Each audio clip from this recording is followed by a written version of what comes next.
He's heating Welcome to Visionaries Global Media, your number one source for podcasting entertainment. Visionaries Global Media, envisioning excellence on a global scale. This is Band from Ringside. Tonight on the Band from Ringside podcast, Raw turns 30. Mark Briscoe makes his AEW Dynamite debut. We have all of your Royal Rumble predictions, that and a whole bunch more tonight on the Band from Ringside podcast. It was one hiccup. I don't think it's the end of the world. Well, you know that wasn't my fault. No, not at all.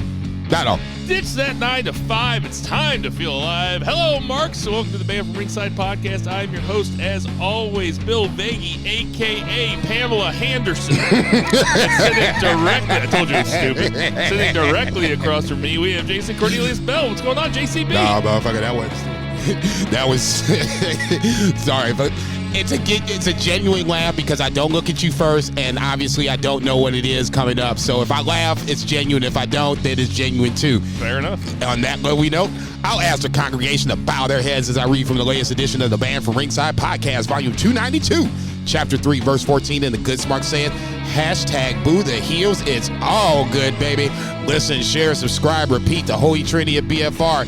Can I tell a quick story? Of course. So me and some friends were having some drinks after work Friday night, and there was a jukebox that wasn't being played, and there was one credit. Well, a friend's phone was dying, but she had a credit to play. So her brother took the phone away from me. He was like, let me play a song real quick. So we're having a conversation, and all of a sudden I'm hearing in the background Randy Orton's entrance music, and I'm like in mid-conversation, I'm like, so the chicken across the street, what the fuck is this? Is this Randy Orton? And my boy was like, damn. He started laughing. I was like, man, that's a goddamn shame. I could hear WWE theme music in the background and just shut everything down and start talking about wrestling. Well, and he did that shit on purpose. I was like, shout out to my boy Leonardo, man. That was good shit. Well, yeah, it's weird to hear it in the wild. It's totally normal to hear it. Like, that's the weird thing about Cult of Personality is that Cult of Personality was a song that I've known my entire life. Right. You know, that shit came out in, 87, 88, something like that? Yeah. Living Colour, the band that does Cult of Personality, they opened up for the Rolling Stones when my dad went and saw them at Busch Stadium on the Steel Wheels tour in the late 80s. And I remember my dad saying then, this is 35 years ago, I better go see them because they're probably done after this. Those motherfuckers are still touring. But anyway, yeah. And then now you hear Cult of Personality, it's CM Punk. It's CM Punk, yeah. Right. Because, I don't know, I used to tape it onto cassettes off the radio and go back and listen to it, even when I was fucking 8 years old. No shit. Everybody, Zach is not with us tonight. He has some stuff going on. I can't remember what it is, but I think it was work shit. He did send in his predictions. So it's just me and Jason tonight. We will try to keep the yelling to a maximum. We are coming at you from, it's chilly St. Charles, Missouri, but it ain't as bad as it was last week. Last week was no windy, fire no fire on top of it. This time we got the fire and we got no wind, and I'm wearing a jacket right now, and I kind of feel like taking it off. Well, I got two on. Well, I'm from a cold weather people. Ain't that the truth? You are not. No. But it's the Royal Rumble weekend. I don't know if it's not your favorite. Your mileage may vary. If it's not your favorite event of the year, it's certainly probably the most fun event for the year, and it's the most fun to prognosticate about what's going to happen. It's certainly the most fun to watch in a room full of people. That sucks. I'm gonna miss that. I have a quick story too before we get into it. My Uncle Don Moxley passed away last week. R.I.P. He was 76. I knew him my whole life. I went to his wake tonight, and I was standing in line at the wake, and this woman in front of me, she was my dad's cousin. I've never met her. My dad's mom had 15 brothers and sisters, so I don't know all of his cousins. But anyway, she was like, "Oh, you're Joe's son," and I was like, "Yeah." And we were kind of talking, and her and her husband were both talking about my grandma and grandpa, who I was very fond of both of them. And she goes, "Oh, yeah, I remember going over to," they were Alex and Josephine. "Oh, yeah, I remember going over to Alex and Josephine's house, and it would be Saturday night, and Alex would always be sitting on the couch, and he'd have his pro wrestling on, and he'd be yelling at the TV." I was like, "Oh, yeah?"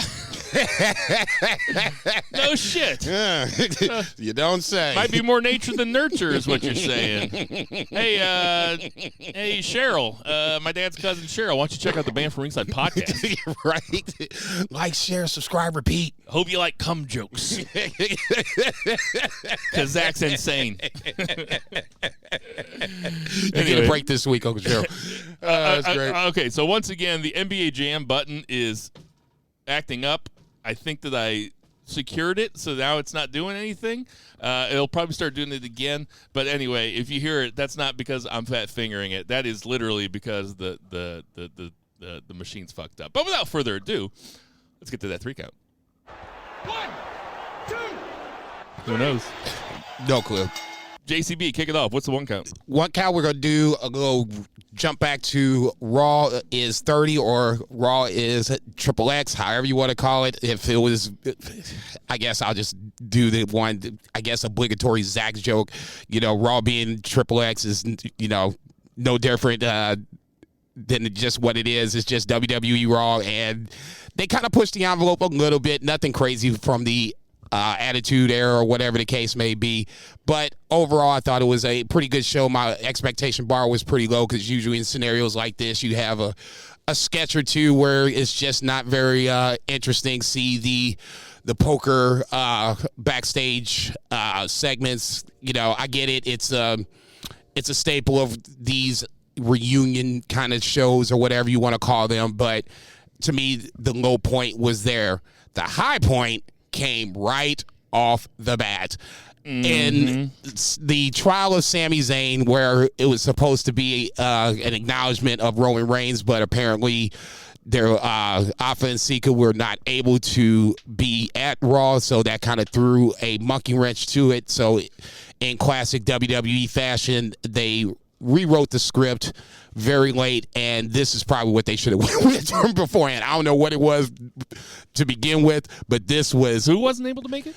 I believe it was Alpha and Sika were supposed to be there, and for whatever reason, I think it was either health or travel reasons. Don't quote me on this. I'm not the journalist of the group. They weren't able to make it, so you had the Sami Zayn trial to kick off Monday Night Raw. I'm the journalist. That's what you're saying, right? For sure. Okay. Yes. Please respect my bona fides. I acknowledge you. Nice. So the trial kicks off, and I'm thinking to myself, I'm not sure where this is going. You know, it kind of feels like this is a rushed idea. You know, how far can we, you know, roll the dice with the bloodline and just at the last minute come up with this, you know, continuous, a different angle on this bloodline Sami Zayn storyline. And they knocked this out the park. Paul Heyman, amazing as the prosecuting attorney, if you will. You had Jay Uso coming in to save Sami Zayn after Sami was basically like, you know, I don't have a defense after all this shit. He's rolling out evidence after Paul Heyman rolls out evidence. Jay Uso saving Sami was, for WWE purposes, for me, the mark-out moment of the year. I was at Jinder Mahal's apartment, and we were watching it, and he came over and grabbed Solo's arm just before Solo was going to lay the hammer down because Judge Roman said so. So the next thing you know, I look up, and Jay's making the save. I'm like, what? What's this? This is fucking amazing. So Jay runs down his fucking evidence to defend Sami. Ends up, long story short, Sami Zayn is found not guilty for the moment. Told by Roman, you can hang out tonight, but I don't want to see your narrow ass until Saturday. I thought this was epic TV. It apparently ran longer than what it should have, and other matches were the victim of it, and we can talk about that in a second. Please. It was a tremendous segment. I don't care if it ran too long. It could have ran another 10 minutes as far as I was concerned, because this is not your typical wrestling story. It's certainly not your typical WWE story when you talk about the nuance and the stories within the story, like Jay being the one to save Sammy, and like Solo still being he's the hammer, and Paul Heyman not liking Sammy and not saying on Friday night that he didn't like him from the beginning. It was epic wrestling television. There is no doubt about it. And I thought that, maybe the last couple of weeks, maybe they've kind of been treading water, trying to get to the Royal Rumble, get to Elimination Chamber so they can really kick this story into high gear. This really was very compelling. I was supposed to be putting my daughter to bed, and I was like, we're just going to stay up just for a little bit longer. We're just going to see how this plays out, because I got rid of cable, and I watch it live, so I can't pause it. Right. Hang on. Hang on now. Sammy's almost dead. We just got to see how this thing plays out. But it was the best segment on a show that was just okay. They really.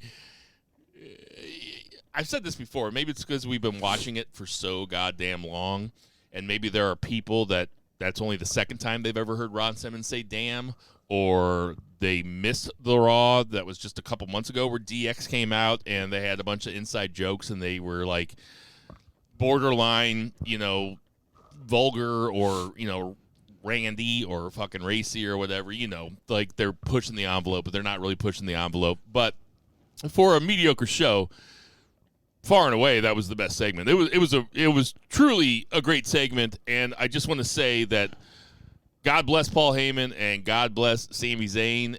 You know what? Fuck it.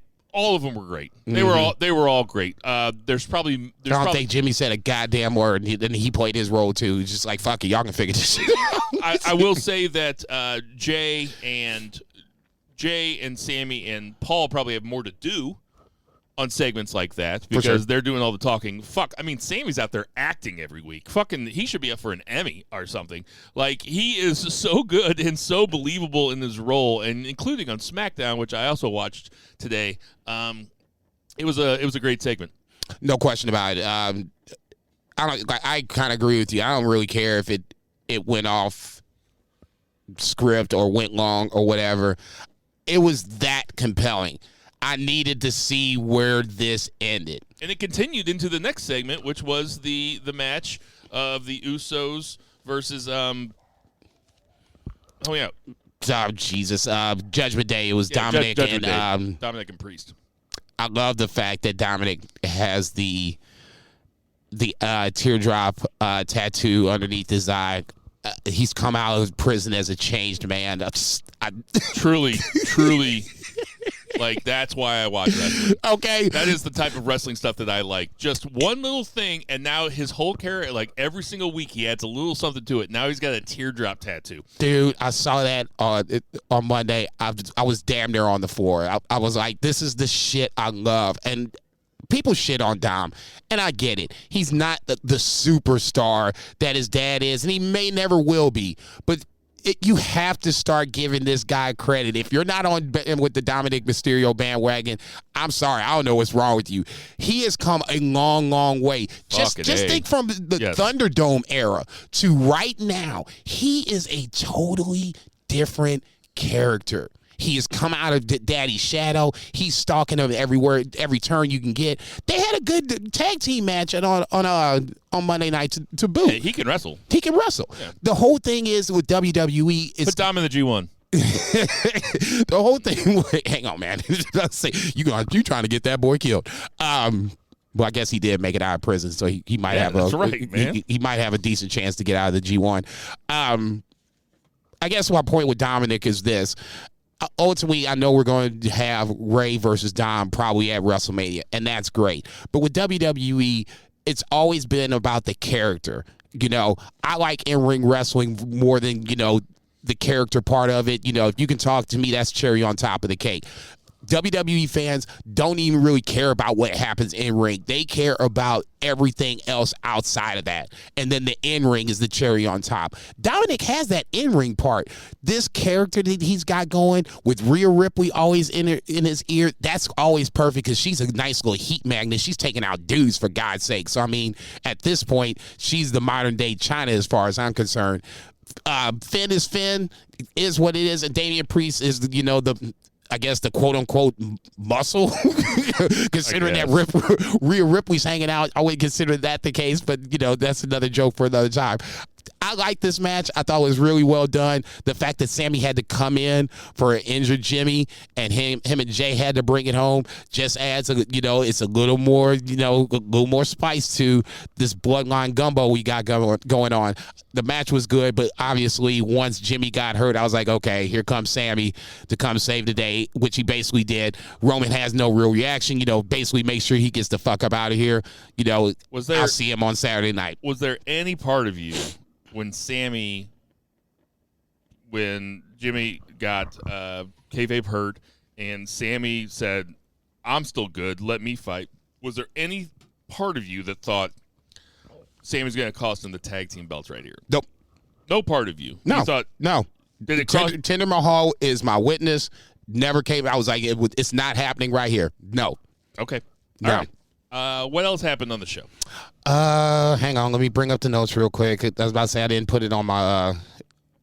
Well, I can tell you what was next. What was next was the Bayley Damage Control Becky Lynch cage match. Well, Becky Lynch Bayley was supposed to be a cage match. Cage match, and Damage Control comes out and jumps Becky before getting into the cage, throws her into the cage, and basically stomps her out to end the segment. Now, I'll say it first. Actually, I think we missed the LA Knight. Do we miss LA Knight? No, we didn't. Yeah, well. Yeah, I didn't write it down. Okay, let's just talk about this and we can go back to LA Knight. Yep. I'm not a big fan of the Bayley-Becky feud right now. It hasn't been very well done. Treading water. Okay, whatever you want to call it, it felt flat. If there was a time to kind of do this match, I guess you could do it right here. It obviously leads into the Royal Rumble this weekend. So, I don't know. If things didn't go long on the front end with the Sami Zayn segment, the match was still going to be planned. Obviously, they wouldn't go with that finish that they had on Monday night. They were going to have this match. I think they kind of need to have that match. I mean, to get me, if this is something that they're going to talk about doing leading into WrestleMania, or better yet, leading into a Elimination Chamber, I think they need to have this match. This, like I said, for me, I didn't have a lot of investment coming into it. So, a steel cage for me sounds like the shit. Let these jokers fight this shit out. And obviously, with that didn't happen, I was just kind of like, it just felt like it was a missed opportunity to try to sell those like me who aren't on board with this feud to get us on board. And unfortunately, one segment went too long. They decided to cut this segment. Probably not the segment to cut, considering it was one of the few. So there was supposed to be a match, and Yes. This is the segment that they cut? Yes. Oh, well, I wouldn't have done that if I was them. I mean, there were a lot Once again, not a journalist. This is what I've seen and read. You would think as the journalist of the group, You're busy. I would be on top of it. But my uncle died. You're busy. You got shit going on, motherfucker. Hey, sorry for everybody that thinks I'm not bringing the journalism game this week. Mm-mm. Blame my uncle. Uncle Don, he was such a fun guy. I was the only niece or nephew that made the collage of pictures, because there's this picture of him and me when I was 3, and I guess he had a tuba. I do not remember this at all, and he's holding it up. You're and I'm 2 or 3. Yeah, I was 2 or 3 years old. I'm not expecting you that you remember that. That's some I shit. just don't remember him having the tuba, but I felt honored out of his 50 nephews and nieces or whatever that I made it. Don't play the tuba, but you got that musical in you. So I mean, I played the tuba when I was a kid. Shut the fuck up. Yeah, I was in band until 8th grade. I played the tuba. I could still do a scale right now. I could still do B flat, C, D. Okay, all right. So you stupid as hell. R.I.P. Uncle Don. I loved him. He was a great guy. But anyway, so I'm not bringing the journalism game. So I didn't know that this was the segment they cut. There were several other segments that I probably would have cut instead. I was kind of thinking maybe that myself. Maybe the maximum male models match. You said it. I was thinking it, but that's just me. Let's take a step back because we missed the LA Knight segment. So LA Knight comes out to promote once again the Mountain Dew Pitch Black Dark match. I guess it's no disqualifications, pinfall, submission, whatever. So basically all fuckeries in play. Is that what they said? It's no pinfalls, no submission? No, I think it's pinfall or submission. It's just no DQ, no rules. You win by pinfall or submission. Let me ask you this. Yes. You're a soda drinker. Have you ever had Mountain Dew Pitch Black? I didn't even know this was a thing. I was, and people that know me, know I love Mountain Dew. I didn't even know this was a thing. I think this is connected to the fact that they're bringing out this new flavor of Mountain Dew, and they wanted to promote it. 1 + 1 is 2. I feel like I know you. I've never seen you drink a Mountain Dew in my entire life. Really? Never. Wow, that's crazy. Well, I mean, more times than not, you see me in situations like this where Mountain Dew's not. Sometimes you come over here with a soda. I've never seen you come over here with a Mountain Dew. Yeah, true. I played softball with you for 10, 11 years. I remember bringing like the big, the plastic container of Mountain Dews. Rank your Mountain Dew flavors. Mountain Dew. Okay, what's number 2? Mountain Dew. Not a Code Red guy? No. I remember Tracy McGrady telling me that was a taste as real the streets. I'm lying about these streets, man. I'm trying to get my hustle home. I think that was Code Red. Could have been Baja Blast. No, I was trying to say, I didn't even know there was such a thing. And then, like you said, it's promotional, and that's why I think it's gimmicky to. We could talk about this in a second, but anyway. LA Knight basically calls out anybody from the back to come out and get some, and Taker comes out. I was kind of hoping that the bike wouldn't work like it did, many, many moons ago, and he'd have to kind of pedal that Joker down just because, I'm petty like that. But anyway, it does end up coming out, and it works. He comes down and begins to kind of taunts, I guess, LA Knight. LA Knight gets out the ring. He's talking shit. Bray comes out, so he comes back into the ring to run in, obviously, to The Undertaker. Taker sets up Bray for the Sister Abigail finish. And then the one thing that everybody's talking about and nobody knows what was said, Taker whispers something to Bray on the way out of the ring, and that basically ends the segment. Oh, I think I know what he said. What do you think he said? Check out my one-man show. I tour behind Raw all the time. You should come sometime. I'll get you half-off tickets. Half-off tickets. You might have to buy 2 drinks. I bet Bray drinks Mountain Dew Pitch Black. He better now, motherfucker. I bet he does. We'll just talk about the segment. We can talk about the actual LA Knight Bray match when we go with the predictions. Yeah. This is one of those things where I see it on Twitter, like, name something that you always take to the grave, or something that is unpopular, your unpopular opinion or whatever. I said it on Twitter, and this is something for wrestling I'll take to the grave. For example, Triple H should never beat Booker T at their WrestleMania match. I'll take that to the grave every time. You mean when the story was that Triple H was basically racist? Yes. Yeah. Okay. Of course not. Okay. Never should have won that match, and he won that match. I'm like, you motherfuckers are crazy. It's wrestling 101. Yeah. I was getting ready to say the babyface lost. Yeah. What? Right. The babyface is supposed to get his comeuppance. Right. See Kofi Kingston.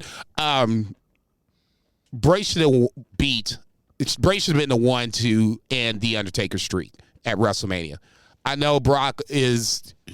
We can play revisionist history all we want to. Brock should have done it, blah, blah, blah, blah, blah. No. Bray would have been in a much better position than he would have been at this point if they would have just pulled the trigger then.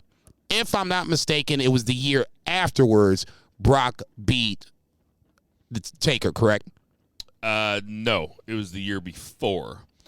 Brock beat Taker at the Daniel Bryan WrestleMania, which was 30. Bray Wyatt lost to Taker at WrestleMania 31. Okay. Kind of still my point. But your point is still taken, though, and here's the most important thing, and this is probably where you were getting, but Brock would still be at the same place no matter what. What? No matter what. Brock is Brock. Brock did not have to take Taker's streak. If Bray takes it sets him on a whole nother level. But this is well documented that Undertaker said that he wanted Brock to take his streak because Undertaker has such respect for MMA, UFC style fighting. Understood, and who cares? It's not your decision. It's Taker. not. No, it's Vince's decision, and I'm kind of surprised that he didn't have sight, a forethought to think that if Taker has been this for 20 plus years, why shouldn't I have someone in the Taker kind of realm, kind of creepy, kind of doing his own thing to beat Taker, kind of, take his, position as the supernatural. If anybody gets to call their shot, though, it's Undertaker. Well, this is what I'll take to my grave. Okay. American Badass Taker is better than Deadman Undertaker. I've said that on this show for a long time. Brother-in-law Steve agrees with me. We don't always agree about wrestling stuff, This is true. We agree about this thing. This is something that I've been on for a long time. I find the American Badass Taker, and I remember when he entered. I remember when he made his debut. I want to say it was 2001, but I remember the guys I was watching with because I didn't watch Deadman Taker during all that stuff. I remember the guys that I were watching with were like, what the fuck? Why is he driving the motorcycle? And I was like, who gives a shit? He looks like a fucking badass. I mean, he looks like an actual biker, So I still think the Deadman, who I think is still, the Deadman is still making his entrance right now from WrestleMania 36. I think he's almost to the ring right now. I think that he is not as cool as American Badass Taker because at least American Badass Taker rides a bike down to the ring and it doesn't take as goddamn long. By the way, side note, the Roman Reigns bloodline entrance is starting to rival Undertaker's entrance. It takes for fucking ever. I love it. No, I'm sorry. You don't fast forward through that shit? No. That's what I could tell for me. If I think you're, if I think you're a long time for those 6 guys to walk down. You know what I fast through? Yano's fucking ring entrance. That Joker ain't done shit. Yeah. Come on, motherfucker. Come on. You ain't even got a title on you. Go. I can't. You're the only one here that just put Yano and the bloodline in the same sentence. I'm not doing that shit. You're the only one doing it. He's in my fucking head, motherfucker. You're the only one doing it. He's in my head, goddammit. Fuck Yano. All right. I thought this segment was fine. I was glad that LA Knight was there because, like I said, I think LA Knight's getting over in this feud. I know that there is a vocal contingent of folks on wrestling Twitter that disagree with me, but I don't really care. I think that LA Knight's going to be set up pretty good post WrestleMania. I don't know if LA Knight's going to have a WrestleMania match. That was going to be my next question out my mouth. Wouldn't LA Knight kind of be set up in the Sami Zayn, Johnny Knoxville? Wouldn't LA Knight be a great guy to fight a celebrity baby face? Like I can see that. LA yeah, Knight I can see. LA Knight Bad Bunny or something. I can see that. I can because totally see that. He's so good at talking. Yeah. And he's so good at selling. He's such a fucking, I always say that he's half Rock, half Austin. Excuse me. It's almost like he's kind of playing a pro wrestler. He's just, I love him. And he's great. He's great on the mic, and he can carry a feud if Bad Bunny is not there the entire time. Or a Pat McAfee. For sure. Yeah, I can see either or. Yeah, I can totally see that. I guess for me, I remember Eli Drake and Impact. I remember, him in NWA. It's the same guy. I just was hoping for a little more, maybe a mid-card title. But I mean, listen, Sami Zayn had the Jackass match last year, and look where Sami Zayn's at 9 months later. You know, okay, fair enough. No, that is totally fair. That's an argument that, as far as I'm concerned, that's oh shit, who got dunked on the other night? I was just like, oh, why are you jumping up there? I can't even think of who it is. It was somebody from Memphis that just got poked. It was Kuminga that poked on. I think it was Desmond Bain, and you could see it happening. And Kuminga has the ball, and he's already half up in the air. I'm just like, don't do it. And as Desmond Bain's going up, you can see him kind of cover it up, just like, oh shit, I'm posterized. Yeah, it's something like that. The DX segment is next with Imperium. Kurt Angle comes out. I'm just like, okay, why is Kurt even here? And this is where it kind of starts getting a little wonky per usual. I get it. You get the guys out there. Kurt Angle's out there. But go ahead. I just don't want to shit on it too bad. I know Kurt, your boy. It's just a scenario where Imperium versus Street Profits and Seth could be its own standalone match. You didn't have to bring it. Teddy Long was the only time I was just like, okay, Teddy Long comes out. Okay, I got to laugh at this because Teddy's just funny. To me, when he comes out, does the little Teddy Long dance, then, let me holler at you, player. And I popped on that, and then at that point, you go on. You mean in terms of, like, legends showing up? I thought that Flair was fine. But yeah, Teddy Long is obviously still Teddy Long. God bless him. I mean, he was a great GM for SmackDown for years when SmackDown was the only thing that was worth watching on WWE television, because there were several years there, like 10 to 14, where Raw was really bad, but SmackDown was really good, and nobody watched SmackDown except for yours truly when I got back from the bar. 4:30 a.m. and I just been fucking blasting through it until I ate 4 grilled cheese at 6. That's funny. Yeah, this DX segment was just whatever. It's like they just had one. Kurt Angle's my boy. Kurt Angle was by far funnier than anybody else in DX. They think that they're so funny. They had their moments when Triple H was like, give me a minute, this booking thing's hard. Okay, that was funny. I genuinely laughed. It is, though, a bunch of inside jokes and a bunch of guys that are trying to make themselves laugh, or maybe pop the boys in the back, except the boys in the back are all our age. So they're like, or actually, you're the X's age. Like they're all okay, motherfucker. I ain't like DX. I'll come around this motherfucker. I mean, but they're not popping the boys though, and they just had a segment like this not that long ago where they all came out and tried to be funny. I do appreciate that they're acknowledging Billy Gunn, even though they're not acknowledging Billy Gunn. Because again, it's a different world and. It's a good one in so far as they're not treating the wrestling fan like he's a fucking idiot. Everybody knows. They're not treating me like an idiot. It's not like Billy Gunn's dead. If this was Vince, Billy Gunn is basically dead. Right. They would not bring him up. They would not even do the part. No. Where he's supposed to say, and badass Billy Gunn. But they know that the smart fan knows that Billy Gunn was part of DX and that Billy Gunn is currently in the middle of a hot-ass angle on the competitor. So acknowledge him, but don't acknowledge him. I'm sure they're still boys with him.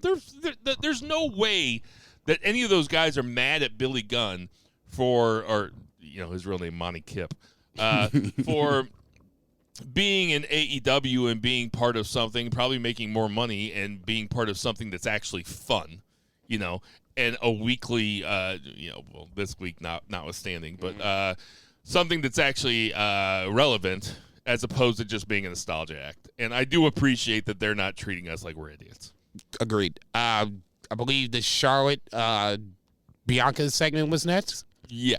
Okay, so Charlotte comes out and I guess she's a baby face now? Question mark? She seems like a pretty good baby face, actually. I feel like she turned it on. I was like, oh my God, she seems actually almost likable. And this is coming from somebody that fucking hates her as a person. Personally, not as a worker. What are you looking at me like that for? It's because I was the one that I thought was going to take a dump on this Joker. I'm surprised you're not dumping on this with me. Ultimately, I don't think Charlotte is a good baby face, and she's a better heel. Yes, without question. Most people are. Most wrestlers are better heels. Daniel Bryan? Better heel. No. Yeah. No. Oh yeah. No. I love Daniel Bryan. No, his babyface run in WWE is ridiculous. Okay, don't get me wrong. Kofi Mania is set up because Daniel Bryan is a heel. Do not get me wrong. Okay, well, Daniel Bryan is also, in my opinion, the best wrestler in the world. So why don't you name me somebody that's not Daniel Bryan? Because I'll say that he's equally good in either. Let me mull on that for a second. Yeah, go ahead and mull on it. No, well, I mean, Kofi is probably a better babyface than a heel because we've never seen him be heel. No, they had a heel run for a little bit. As a group, they were a heel. They were a heel group for a hot second before they had their babyface run. I thought it was pretty good, honestly. I mean, did you? Yeah, you like the New Day heel run? It was different. Just so in this, good. It was so good. I can't fucking remember it. No, that's on you. Shit. I'll say, what the fuck did you say to me? That's on you, motherfucker. Just back to just Charlotte for 30 seconds. I just don't like her. I don't think she's a believable baby face. No, she's not, because she's probably a cunt in real life, Somewhere down the line. I bet she's not fun to hang out with. She might not be. I bet if she's sitting at the bar at the resort and and you sidle up next to her and you're just like, hey, I bet she's just a fucking bitch. Come find me, Charlotte. I knew it. I just, okay, to me, it was almost like a tease. You have Bianca and Charlotte in the ring. What if, Royal Rumble's in the air, so both champions are basically in play at this point. Bianca's, basically trying to reclaim her house. You don't go here anymore. It's the little stuff like that that's just falling flat. Charlotte is not charismatic like a Becky would be in that scenario, or dare I say a Sasha would be in that scenario. There's not no, but the people want to cheer her. Do they? I feel like they do. I feel like she's a known quantity. She's fucking great. She looks the part, and her last name's Flair. Okay, I thought Philly would be a nice litmus test. Is that where they were? Yeah, that's where they were. Yeah, I thought Philly would be a nice litmus test to see. They were into it. I was surprisingly, I'd have to agree. I'm kind of surprised that they were. Sonya Deville is not like a badass fucking heel or whatever she was. When she had. I think that she's. She had that run with Mandy Rose, and that's when I was like, ooh, we got something going here. This was a really good segment, though. You think so? I think that Sonya Deville's really coming into her own, and she's really young too. She's like 25, 26, maybe. 20, I mean, she was probably 25 2 years ago. But anyway, I think that Sonya Deville kind of made the segment. Well, considering that she was the real only heel that came out. She was the only antagonist. You had Alexa via Titantron or whatever. God, she looked good. Sorry, I'm a red-blooded American male. No, I was about to say, I guess that's our Zach tribute for the moment. I can't even. I was trying to think about just right there. I was just trying to think about doing a Zach joke. I can't even do it. It'll be a disservice. It would go way too. Like mine would go even further than his because I'd be like, oh, this is what Zach would say, and then it would go way too far, and then the cops would be called on me. I would end up calling for the assassination of a sitting U.S. senator or something like that.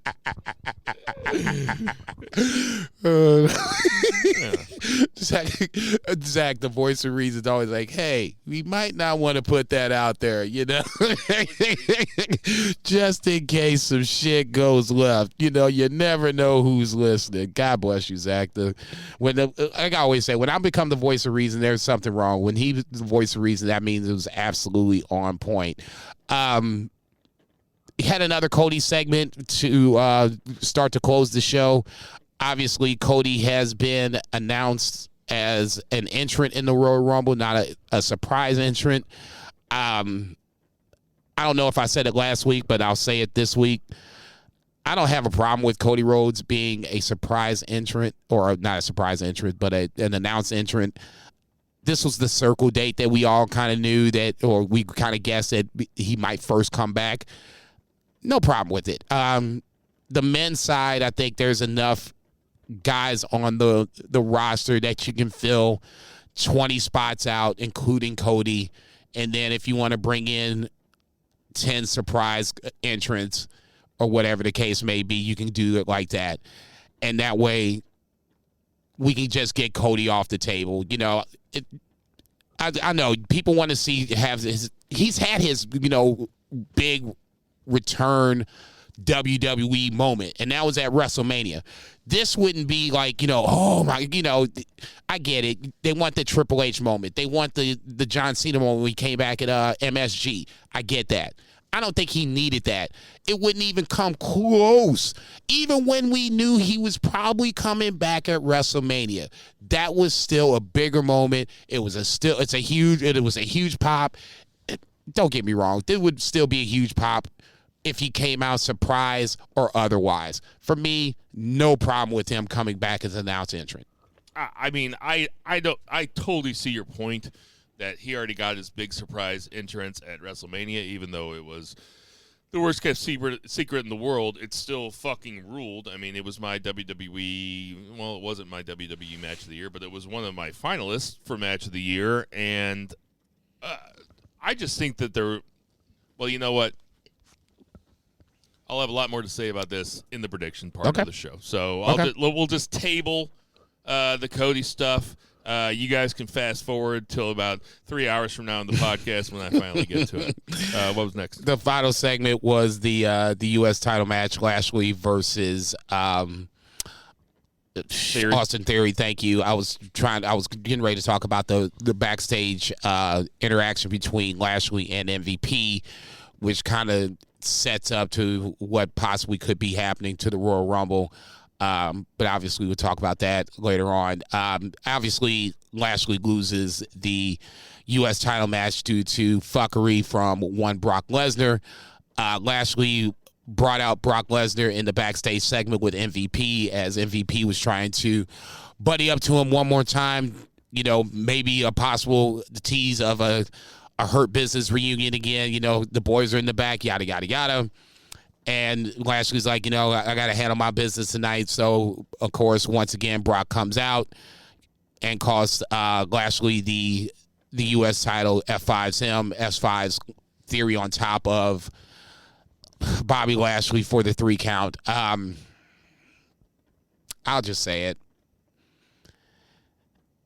When I see Brock Lesnar come out and there's another Brock wrestlers out there, and especially in a title match situation, I just shake my head. This is just going to go south. See Kofi Kingston, Big E, Bobby Lashley.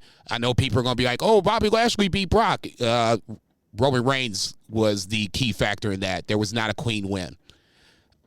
I'm at the point now where Bobby Lashley needs to get the Hurt Business together, and they need to stomp the shit out of Brock Lesnar just for principle alone. I don't care what happens after that point. Just so I'm clear on this, you said when you see a black wrestler out there and Brock Lesnar comes out? Keith Lee? Say that fast. Black wrestler, Brock Lesnar. Black wrestler, Brock Lesnar. Brock Lesnar. Black wrestler, Brock Lesnar. Brock Lesnar, black wrestler. Brock Lesnar, Brock Lesnar. Is Brock Lesnar a black wrestler? I didn't think about that. I thought the Kofi thing was complete fucking garbage. It still, to this day, rings as complete fucking garbage. I thought, maybe this because I'm a white guy. I thought this made Austin Theory look like complete shit. He's the complete afterthought. Yeah, I thought that to have Austin Theory have the most prestigious title on Raw, because Roman barely showed. Well, he's shown up on Raw now more because WrestleMania is coming up. But for Theory to have the most prestigious title on Raw on the male side, and then for Brock Lesnar to just come in, manhandle. I mean, they were both selling at the time when Lesnar came out in his fucking cowboy hat, and Lesnar, like you said, he F5s them both. I thought it was clever. I'll give you that. I'll give you that. I was just like, God damn it. I wish Zach was here so I could do that. I think you should leave. I said it was interesting, but I thought it made Austin Theory look like shit. I thought it made Lashley look very sympathetic. The Hurt Business has to get back together. But you've been saying this forever. I've been saying this as long as you, maybe not quite as vocally, but I thought it was stupid. I'm the one that said, not that you didn't, but I said on Friends of BFR on Facebook, I said at one time, man, when they broke up the Hurt Business, I was like, this sucks because they had a chance to be something really special. They had a chance to be what the bloodline is. They had a chance to have 4 titles. Yep. You know?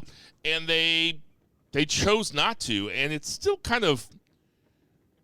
seems really Vincey of me that they didn't do it. It seems kind of Hunter of me that they might bring it back. I hope they bring it back for WrestleMania. I hope they bring back MVP, Lashley, Shelton, and Cedric, and then maybe even throw Omos in there. Who gives a fuck? No, Omos will be a part of the package. So good.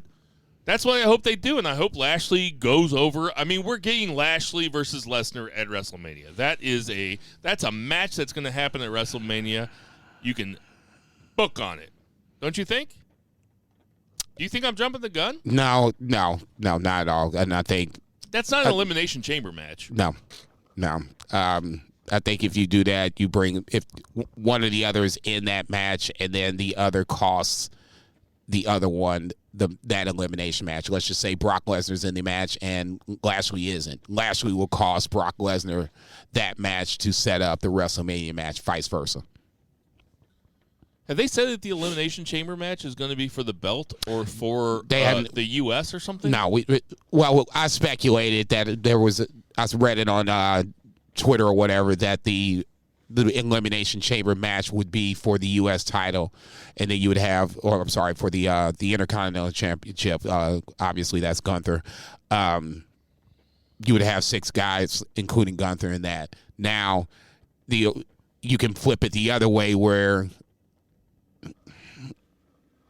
I guess somehow if the Royal Rumble is in dispute, you can have, and I'll just say it because we're just going to play devil's advocate for 30 seconds. Let's just say we have Seth and Cody have a Rock and who was it? Big Show finish. Something like that. Both feet hit the floor at the same time. Batista, John Cena finish where Vince tears his quads. Something like that. Then you set that up with Styles had a. Oh, that was when Luke Harper was almost part of the WrestleMania build. Remember, we were all hoping for a Luke Harper three-way match. Yeah. And Luke Harper and AJ Styles, that both their feet hit the floor. Not in the Rumble, but in an elimination match or something. I see what you're saying. Yeah. Listen, we all want Brock versus Lashley at WrestleMania, right? I mean, we've been asking for it for a long time. No? Yeah. If the right guy goes over. No, I think it's going to be a WrestleMania match, regardless if I wanted to see it happen or not at this point. If Lashley goes over, you'll be happy with the match and the finish. Yeah. Lashley needs to go over at this point. Every time, and I know what you're saying. The only reason I'm going to disagree with you about Lashley being a sympathetic figure, he comes out, everybody's on Bobby Lashley's nuts. You know, he's going to face Austin Theory. As soon as Brock comes out, it's like, boom. It's that meme where you see the guy looking at the chick going down the street and the girlfriend standing next to him. The girlfriend is fucking Bobby Lashley. The chick or the guy that's looking is the WWE fans, and the other chick walking away is fucking Brock Lesnar. Every time Brock comes out, I don't care who it is. Brock is basically so over that he overshadows Bobby Lashley, who was the baby face in there. And he F5'd Bobby Lashley. It was a surprise entrant, though. Like, the people were expecting something to happen. And then even before that, even before that, when you were talking about DX came out, I think it was Brock Lesnar in that same night. Brock Lesnar F5 Bobby Lashley before that. One more time. That's the same shit. That's what I'm talking about. You can't look. If Bobby Lashley's going to be a babyface, then let him be a babyface. As soon as Brock Lesnar comes out, all that is gone. Yeah, but hopefully they have a couple months to build up Brock Lesnar as a heel and Bobby Lashley as a babyface. He's too over. He is too over. Bobby Lashley in this scenario will be. So your problem with this match is that Brock Lesnar is too over. The problem with this is how if this match happens. Well, no, my biggest problem with this is that Bobby Lashley as a babyface going against. Well, my bigger problem with this is Bobby Lashley shouldn't be going against for the U.S. title. Number one. Number two, if you're going to do this, then let's keep Brock away from this. Have Brock come out after the match. Then you can destroy them. That way, Austin Theory looks good in the win. Bobby Lashley and Brock still get set up, and you could do it like that. Once he interferes in that match, Bobby Lashley's babyface appeal is gone. Okay. And you can still do the Hurt Business after that. Then have Bobby Lashley turn heel again with the Hurt Business and have Brock Lesnar have him go over as a heel. Your mouth to God's ears. Okay. There is two things that you forgot to mention. Please. The first one being Maximum Male Models. Oh, yeah. They jobbed out to Legado del Fantasma. I can't believe they're still doing the Maximum Male Models, but good for them. The first one being Hulk Hogan came out at the beginning of this. That was absolutely amazing. He's on your Mount Rushmore. No, look, racist shit aside, if you can dig in, if you have a chance, go back watch his New Japan matches, and this is what I'm talking about, in-ring shit. His WWE matches ain't what these New Japan matches are. I'll say that and stand on that. Now that didn't you think it was funny? When the mic was going out? No, I've gone back and watched some of those New Japan matches, and I thought it was weird that he was calling them. He was yelling at the crowd, "You're all a bunch of rice eaters," during the match. That's the match you're talking about, right? Well, no, that's one of the. I almost made a joke that I shouldn't have made. You know what? Let's just cut this out. Hold on. Let's rewind. Okay, everybody, we're back from Ringside. No, I'll just say this. I love the fact that even in 2022, he's a big-time racist. Even in 2022, God has a little sense of karma from time to time, and that was perfect for me. The mic went out. You think somebody did it on purpose?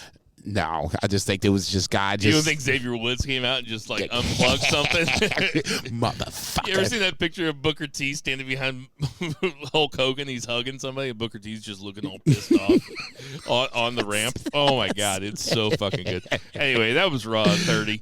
Raw XXX. Any more thoughts? No, I was about to say we're going to talk more about this in here a little bit for sure. Yeah, we are. Let's get to that 2 count. 1, 2, 3. All right, 2 count is AEW Dynamite, which was headlined by something that genuinely moved me, but we'll get to it later. It starts off with Jericho Appreciation Society. Chris Jericho and Sammy Guevara up against Ricky Starks and Action Andretti. This was a fun match. The right team went over. I think it makes sense for Jericho Appreciation Society to go over. This is a good tag team match. Fun opener.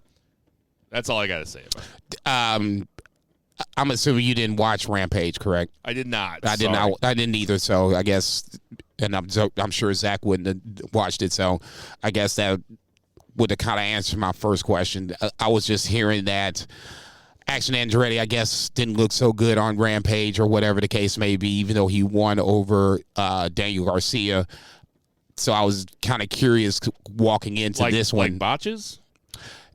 I wouldn't say botches.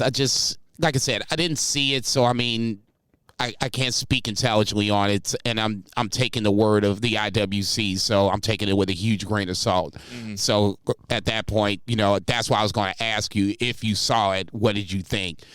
And if you didn't see it, so he looked good the other night. Yeah, that's ultimately just focused on Wednesday. I thought he was good in the spots that he was in, and they didn't overexpose him. And I think that right now is probably the best thing you can do. He needs to be in tag team matches or in like short, quick matches, like, God forbid, and this ain't no disrespect, this is what Dark is for. This is what Dark Elevation is for.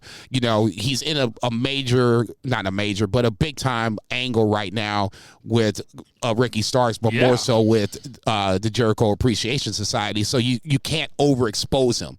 You got to get him in spots where he can look good and, slowly but surely get himself over. It's his third year. Did I hear that right? It's only been 3 years he's been a wrestler? Oh, I didn't hear that. Okay, I think I heard it. It was just he's only been wrestling for 3 years. There is going to be growing pains. This is why WWE has NXT. But like you said, to your point, this is why AEW has Dark and Elevation. They have these other shows that these guys can work out on that are only on YouTube or shit that guys like me don't watch. Guys like you only watch every once in a while. I can't even tell you the last time I watched Dark Elevation. Action Andretti was thrust into the spotlight with that win over Jericho, which I don't know if we even talked about it being the mark-out moment of the year, though. No. But, it was really – I remember – I was watching it live. I remember being a massive fan of it when it happened, just because, not that I think that Action Andretti is the second coming of The Rock or anything, just because I think that they told a great story in the ring. He performed incredibly that night. Jericho made him look like $1 million. Mm-hmm. So there are going to be growing pains. I think that if he looked bad on Rampage, like I said, I didn't see it, but that's probably more of a problem with the blame shouldn't be on Action Andretti. The blame should be on the people that put him in the position to fail on television. Yeah. Daniel Garcia is a hard draw. I don't care who it is. So at that point, it probably should have been. Right. And that's a great point, because it's not Action Andretti versus Chris Jericho who's calling the match, who is the pro of all pros right now, Yeah. That is him against another 23-year-old. Right. And that's a who tough admittedly ask. is good, but he's good against Daniel Bryan. Yeah, it helps when you put Daniel Garcia in a good spot, Sammy Guevara, things along those lines.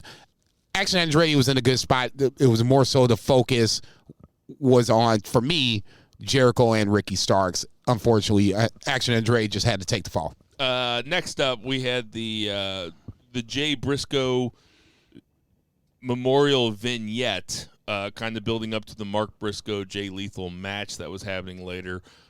This vignette was beautifully put together. This is a huge compliment. It looked like it could have been put together by the WWE graphics team or promo team, vignette team, whatever, because it was that good, and it was it was just that good. Yep. Next up, we had Darby Allin versus Buddy Matthews in what I thought was a fucking barn burner, man. I thought that this match was incredible. Buddy Matthews, why didn't he come up in the most underused or underrated wrestler in I said House of Black is probably most disappointing. You did. Buddy Matthews is a guy that should be on television every week, should be in, frankly, title matches every week. This is a guy, he's like as good as Darby Allin is, and I understand that Darby Allin, he's kind of like the Hardys now. Like, kids like him, women like him. I do like him.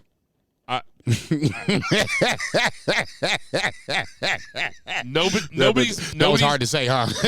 Nobody's making me defend myself right now, so I'm not going to defend myself. No, I'm going to let you keep talking. But I thought that this match was great. I thought the coffin drop while Buddy was on the ropes, I thought that was a little, whatever.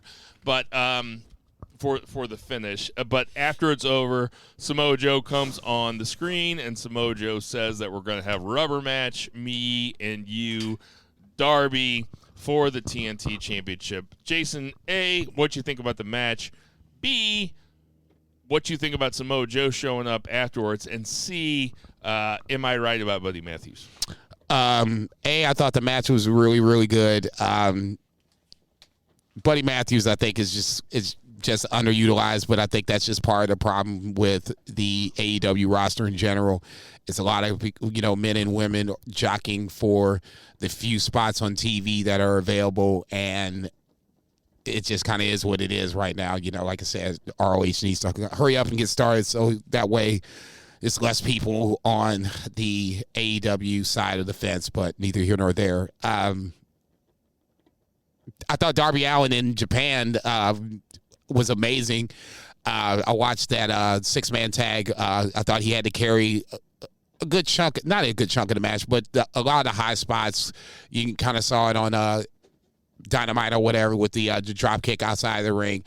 I like the fact that they played the fact that he was banged up coming into the ring, plus the jet lag, plus the title defenses, open challenges. So in that scenario, I like the build for Darby Allin.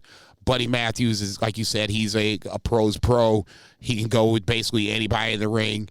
And the fact that we haven't even had House of Black challenge the Elite for the 6-man titles is kind of another story for another time. Ortiz comes out, obviously with I can't even think of his name. Brody King and Aleister Black. They come out to kind of, fuck with the match or whatever the case may be. Ortiz comes out. That's a Rampage angle that I have, like I said, I haven't watched Rampage in 2 weeks, so that's neither here nor there. But they quickly, connected those dots. But ultimately, I mean, you knew Darby was going to win.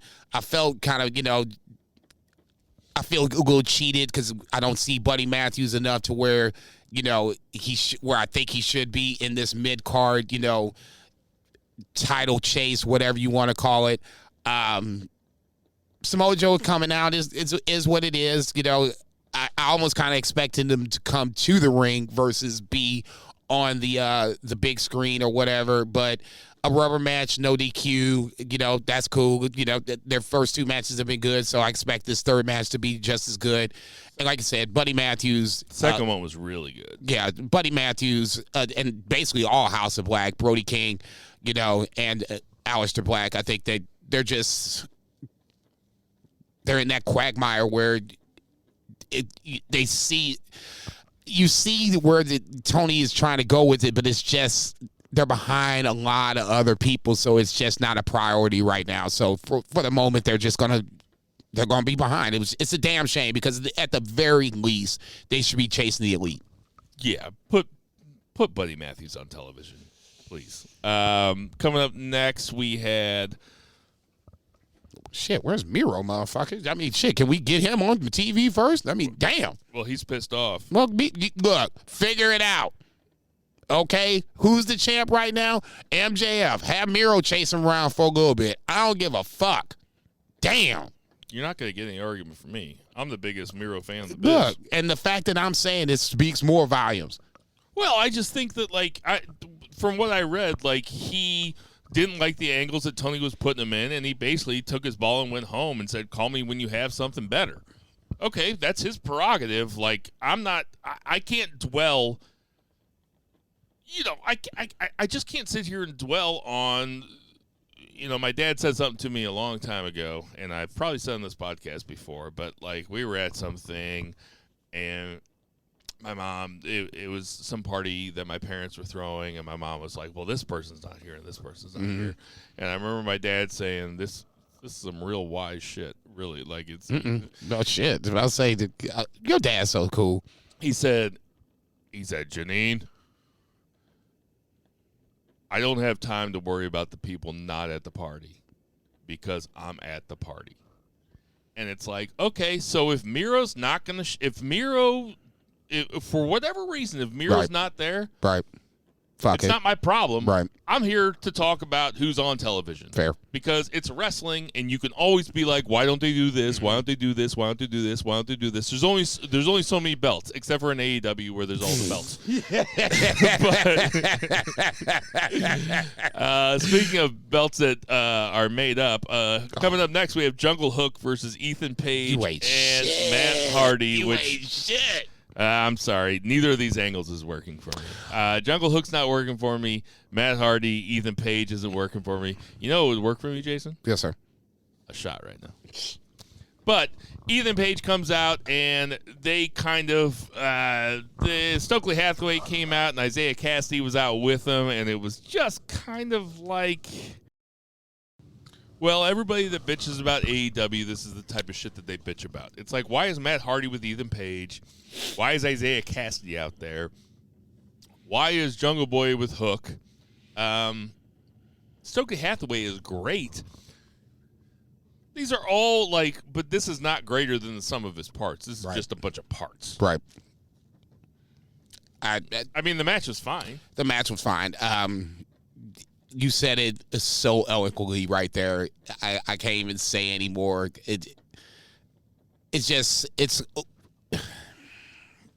What can we do with all these guys? That's what it feels like. It's WWE. None of these guys really have anything going on. So what can we do with them? We can put them all against each other, WWE style. Next up, we had a very WWE style segment, which was the Acclaimed and the Ass Boys taking part in a family therapy session with Badass Billy Gunn, the aforementioned Badass Billy Gunn, and a therapist. Dasha, that does ring announcing. They didn't even have the decency to bring somebody else in to get that person over. They brought in somebody, I can't remember what her last name is, but Dasha ring announces. So they brought her in as the quote-unquote therapist. Get the fuck out of here. I'm going to say this. This segment was not very good. When I heard that there was going to be a family therapy segment, I was like, well, that sounds interesting because I thought it might be in the ring. I didn't want it to be outside the ring. So once I found out it was outside the ring, I kind of barely paid attention. I'm going to be honest with you. You know, you might listen to some wrestling podcasts, and they're going to act like they're experts about everything. Like, you know, there's podcasts I listen to that pretend that they watch AEW, and these motherfuckers don't watch AEW at all. And there's going to be podcasts that you listen to that pretend they watch NJPW when they don't watch NJPW at all. I tell you exactly how much I watch of it, okay? Your boy is your safety net. You know Jason's still watching. I watch AEW every single week. Me too. Dynamite. Check. I watch it every single week. I watch every single segment every single week. It's my favorite show on television until Succession gets back. And I am, I'm like excited to watch it on Wednesday nights. One of the Ass Boys is better than the other one. Not the weird looking one. The other one's pretty good. They're fine on the mic. They're getting better on the mic. I want them to be good because it seems like they're going to be getting TV time. They're not the type of people that I'm going to say I don't want them on my television because they suck. I'm saying, well, they're getting better, and if they're going to be on TV, then I hope they get better.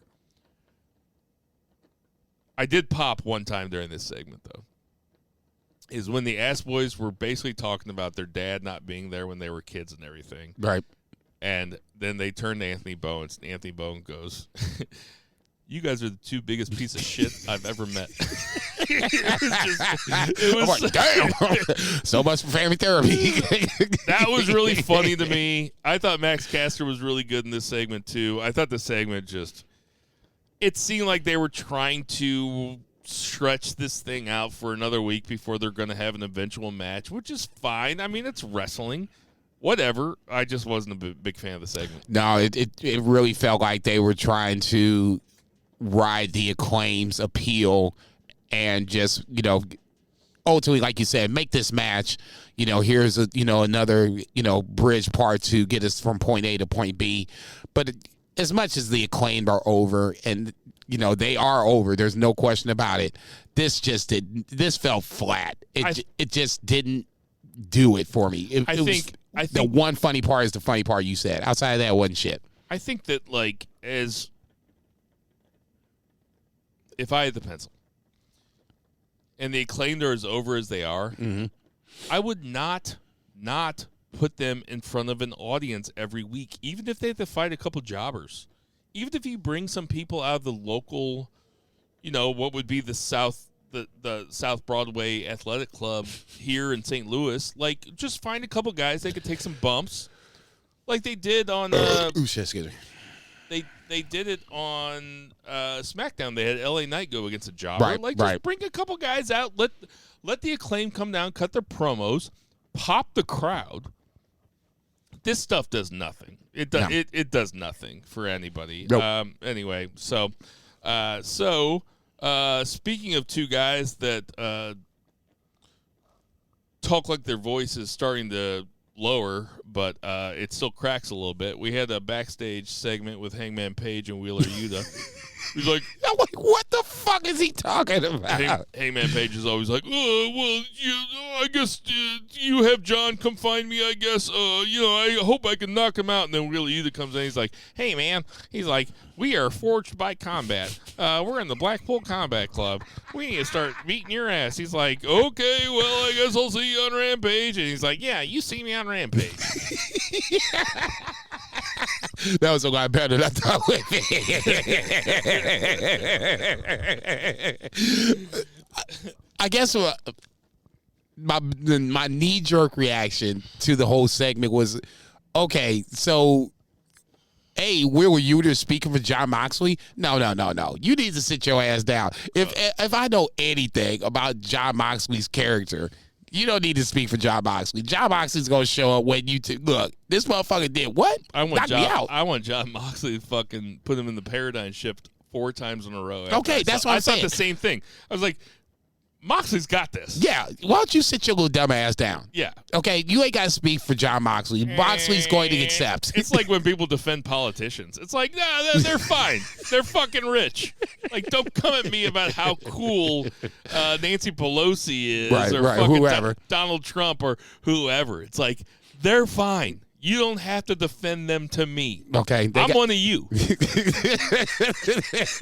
They got a You're team. like me. It's a fucking small club and you ain't in it, like George Carlin said. If you bumped into Nancy Pelosi and you defend her all the time and you like, oh, hey, Nancy, how you doing? Who the fuck are you? Pat you on the head like a lapdog. Fucking, you don't have to defend Jon Moxley. Okay. And don't defend politicians, you fucking idiots. So then the next part, so obviously he challenges Hangman Page or whatever the case may be for the match on Rampage, which I think I want to try to watch this shit. But no, I'm sure the match will be great. But I'm like with you. I'm with you on this once again. I'm just like, Wheeler Yuta doesn't present. I guess better choice of words. I don't know why they keep doing it, Wheeler Yuta. Why do they keep letting him approach guys backstage to act hard? It just doesn't work. It just doesn't work. Yeah, it just doesn't work. He's not there yet. He should be the silent young guy. Yeah, he should be the silent assassin. Just be like, look. Actually, he never should have been the Blackpool Combat Club in the first place. No, disagree. Okay, then you take Wheeler out. Who you put in? Lee Moriarty, the guy they wanted first. That's the first guy they mentioned. Wheeler Yuta is the fucking consolation prize, bro. Ooh. He is. They mentioned Lee Moriarty before Daniel Garcia, Lee Moriarty, and Wheeler Yuta were the guys that Bryan Danielson threw up when that Moxley. If you say so, Wheeler Yuta is the third best out of those 3 guys. Whoa! God damn. Is that? I'm not talking in a ring. I'm talking total package. And actually, Daniel Garcia is the total package. Garcia 1, Moriarty 2. What? I don't see enough Lee Moriarty. Also, Garcia doesn't talk like this. Hey, guys. My name's Wheeler. Wheeler Yuta. Yeah. The fact that he decided he wanted to make the Moxley match is the first thing. But the second thing is the fact that, to me, it's just a disconnect between all of, I guess there's my next point, all of Blackpool Combat Club. Wheeler Yuta came out for Moxley, but didn't come out after the fact where we're getting ready to go in a second. We're getting ready to go in a second. I have a lot to say about this. Okay, go ahead. So coming up very next, we right have now. Bryan Danielson versus Brian Cage in a... Stop. Bryan Danielson puts on another banger with somebody that you probably wouldn't think that he'd be able to have a great match with. He had another great match with Brian Cage. You didn't like this match? No, the fact that you go ahead and finish. I'm just saying it's kind of ho-hum at this point that Bryan Danielson can have these incredible matches by himself. Well, that's a little offensive to Brian Cage. Not by himself. Brian Cage is a good wrestler. Okay, so let's give him his props, motherfucker. Stop acting like Bryan Danielson was out there by himself. No, that's not what I'm saying. I'm saying that Bryan Danielson has put on match after match after match after match. So what was the... I'm just saying Bryan Danielson just sleep... Okay, I can understand. I can understand where you might have misinterpreted. Yeah. Okay. So what I was explain saying to me was, like I'm a 3-year-old. What I was saying was that Bryan Danielson can have a great match in his sleep with anybody. Okay. I wasn't saying that this match was boring. Like, it doesn't make sense. Okay. I can see where that was not completely clear. Okay. I'm just making sure I'm not the idiot in the room. No, what I was saying was that Bryan Danielson can have a great match without question with anybody. Yeah. And this was a great match with Brian Cage. Yes, without question. It wasn't Bryan Danielson Bandito, but almost nothing will be. It wasn't Bryan Danielson Takeshita. It was Bryan Danielson versus a huge guy. Right. Where they were telling a story where the huge guy was trying to break his arm, and they managed. It was outstanding. I mean, it was outstanding. The only thing I wish if they would have done it with the breaking the arm step, they should have attached it to Timothy Thatcher, who literally has the Fujiwara armbar as his finisher. If you're going to have this match with Brian Cage with a step, then it needs to be something where it benefits Brian Cage. And maybe Dog can refresh my memory on this, or those who watch Lucha Underground. I don't remember Brian Cage using a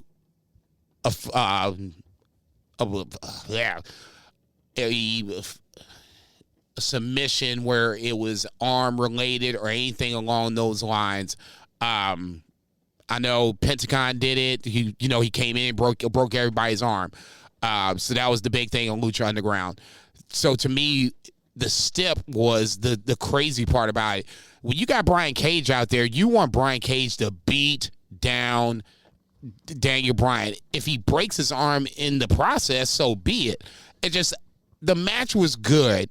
It made both guys look good. And like I said, to me, Brian Cage is Wardlow before Wardlow. The step was my only problem with it because he never really started to go at the arm until it was halfway through the match. And then after the match, that's when they were like, okay, fuck it. Let's just go after the shit. Sure. Totally not going to argue with you about that. That is a personal preference that makes sense. What I'm going to ask you, because I've been very vocal about that I think Brian Cage is underrated as a big guy, and Really? I didn't think you liked Brian Cage, but go ahead. What did I say? I didn't think you liked Brian Cage. Play the tapes. Right? Okay, Murray, you wanted to jump in. This is where you jump in. No, I've been a big fan of Brian Cage for a long time. Okay. Ever since he flipped babyface on Team Taz a while ago, I thought he was really good. Do you agree that Bryan Danielson is the best wrestler in the world?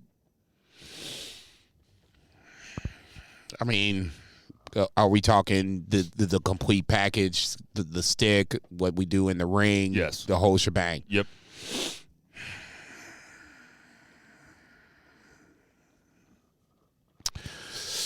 You think if Bryan Danielson was over in New Japan and was headlining Wrestle Kingdoms and was allowed to tell 32-minute stories any way that he wanted, basically? I think that's going to happen here in a little bit. Well, now we're talking. No, I mean, now we're getting something. Cheering crowds are starting to creep back into New Japan slowly but surely. Do you think that he's the best wrestler in the world? And if not, who's better? See, this is the kind of conversations we can't have with the three of us. It just takes too long. Okada is still, to me, is always going to be that guy. But it's not like Okada is on the stick ever because he speaks Japanese. He is. He speaks Japanese, and but you just look. Then that's why you go to the backstage comments. It's translated for you. You just, I mean, yeah, but translate doesn't matter. You got to hear it in its original tongue. Look, I can read fucking subtitles and take it in as it is. You know, I do that shit all the time when it comes to fucking Game of Thrones. It doesn't change what is being said. I just have to read it. Game of Thrones? Sometimes those accents get a little thick. English. Sometimes those accents get a little thick, and you can't look. Neither here nor there. Is that you trying to do a British accent? Let's hear it again. Come on, do a British accent for it. Do it for the people. It kind of gets a little thick, mate. You know what I always do when I'm trying to get a good accent? I say beautiful poached egg. like I'm Gordon Ramsay. He's like, look at this beautiful poached egg. I say it like the pitch. I say it like American. I cannot do a good English accent for shit. If I could, I'll do it right now. I thought that was pretty all right. No, I'll do it right now and get some chicks. I mean, shit, they got the advantage. I thought that was better. That was better than I thought it was going to be. Thank you very much. Look what we have here, mate. We got a beautiful poached egg. Look at that beautiful baby. If you're gonna do Australian, you got to do it like you have to end every. Hey, mate. No, you have to end every sentence like it's a question. Hey, is that a question, eh? No, I think that Ric Flair is the best wrestler of all time. Hey? Oh. That's my okay. All right. I haven't even gotten stoned yet. Yeah, right. Maybe it's time.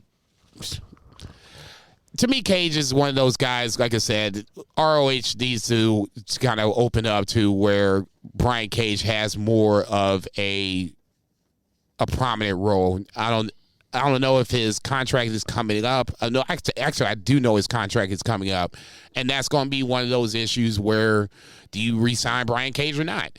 I would like to think that you do, but ultimately, if you do, then what do you do with him? So, this match served its purpose, but like I said, to me, I think Brian Cage could make so much money in WWE. For sure.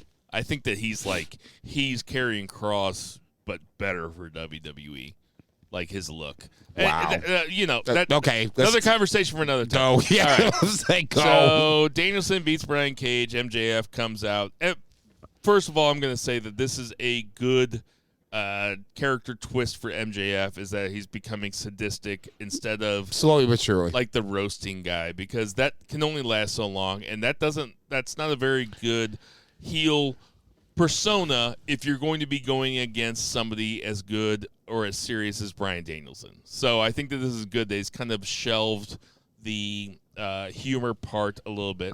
But they come out and they're trying to break Bryan Danielson's arm, and then Takeshita comes out.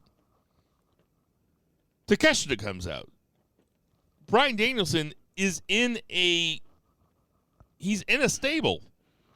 The Blackpool Combat Club. Now, and at least one of them is kayfabe style. Moxley is gone. Wheeler Yuta is definitely there. He's probably in the back eating or drinking a juice box or something. Stop. And then Claudio's apparently not in the building. Claudio's not there. So Tony Khan's back there changing Wheeler Yuta's diaper. And so Takeshita has to come out and save Bryan Danielson. Is there a kayfabe reason for this, Jason, or is this just because they want to bring? You know what? Takeshita would be better in the Blackpool Combat Club than fucking Wheeler Yuta. Oh, God damn.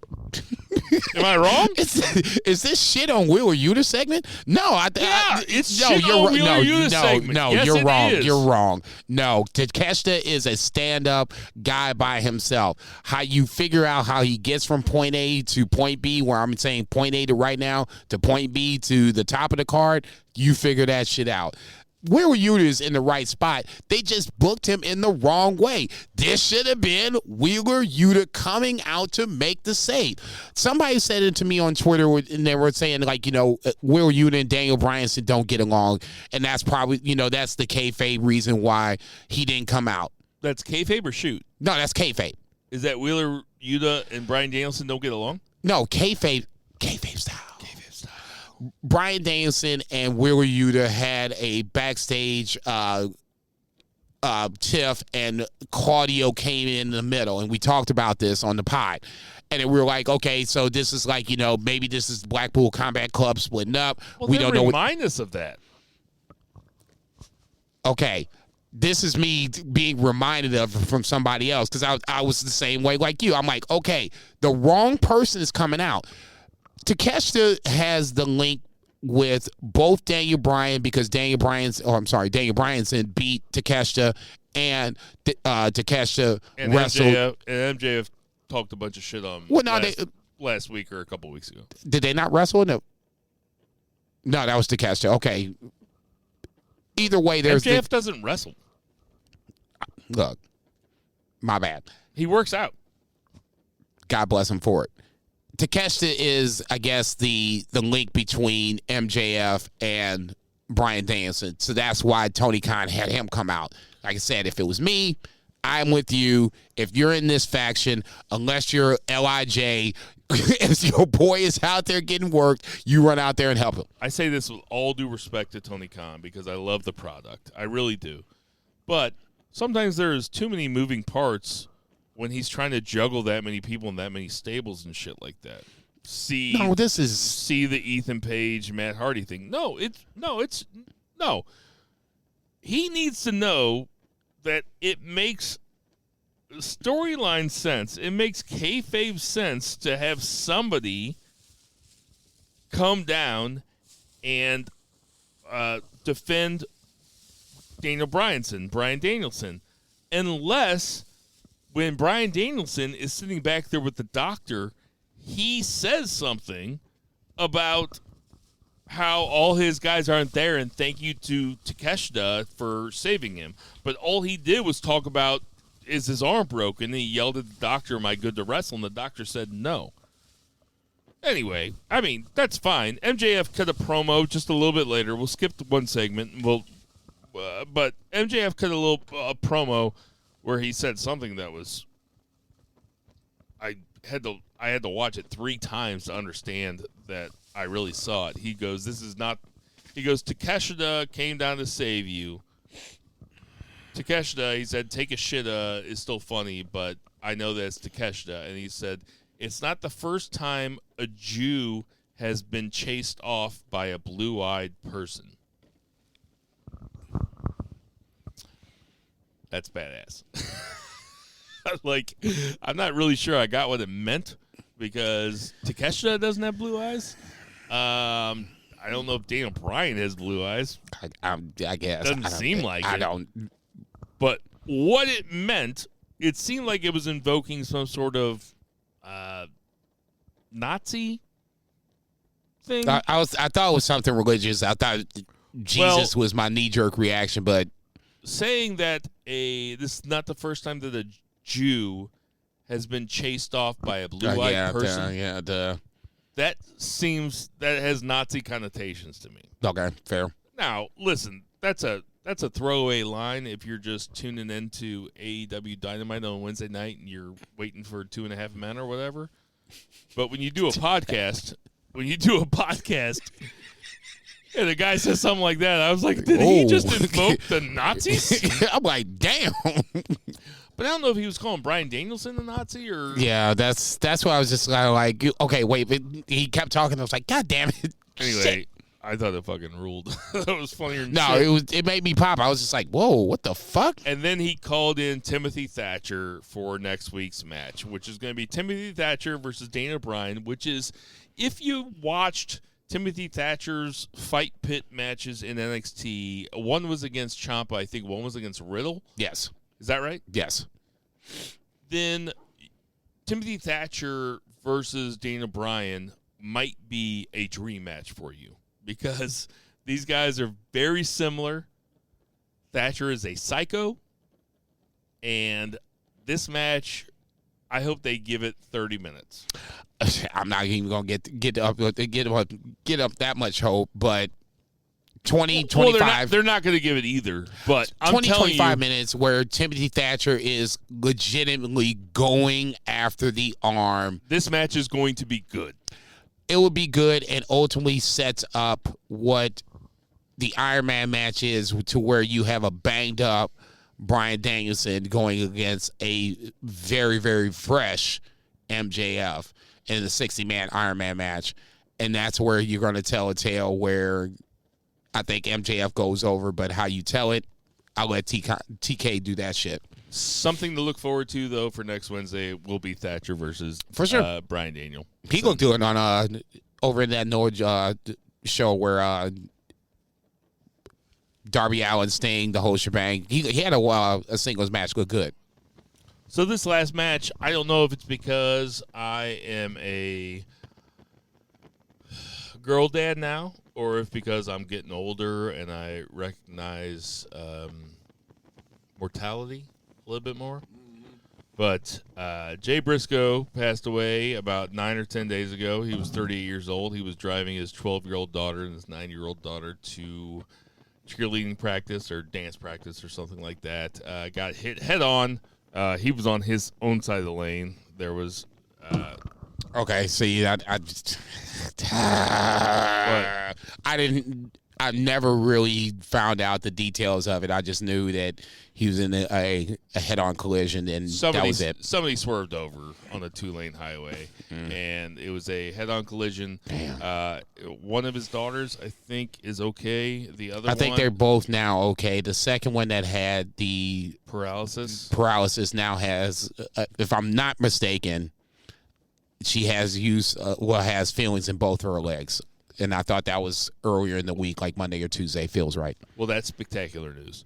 There were rumors a couple weeks ago, or right after he passed away, that not Sinclair TV, Warner Brothers TV would not allow for a Jay Briscoe tribute show.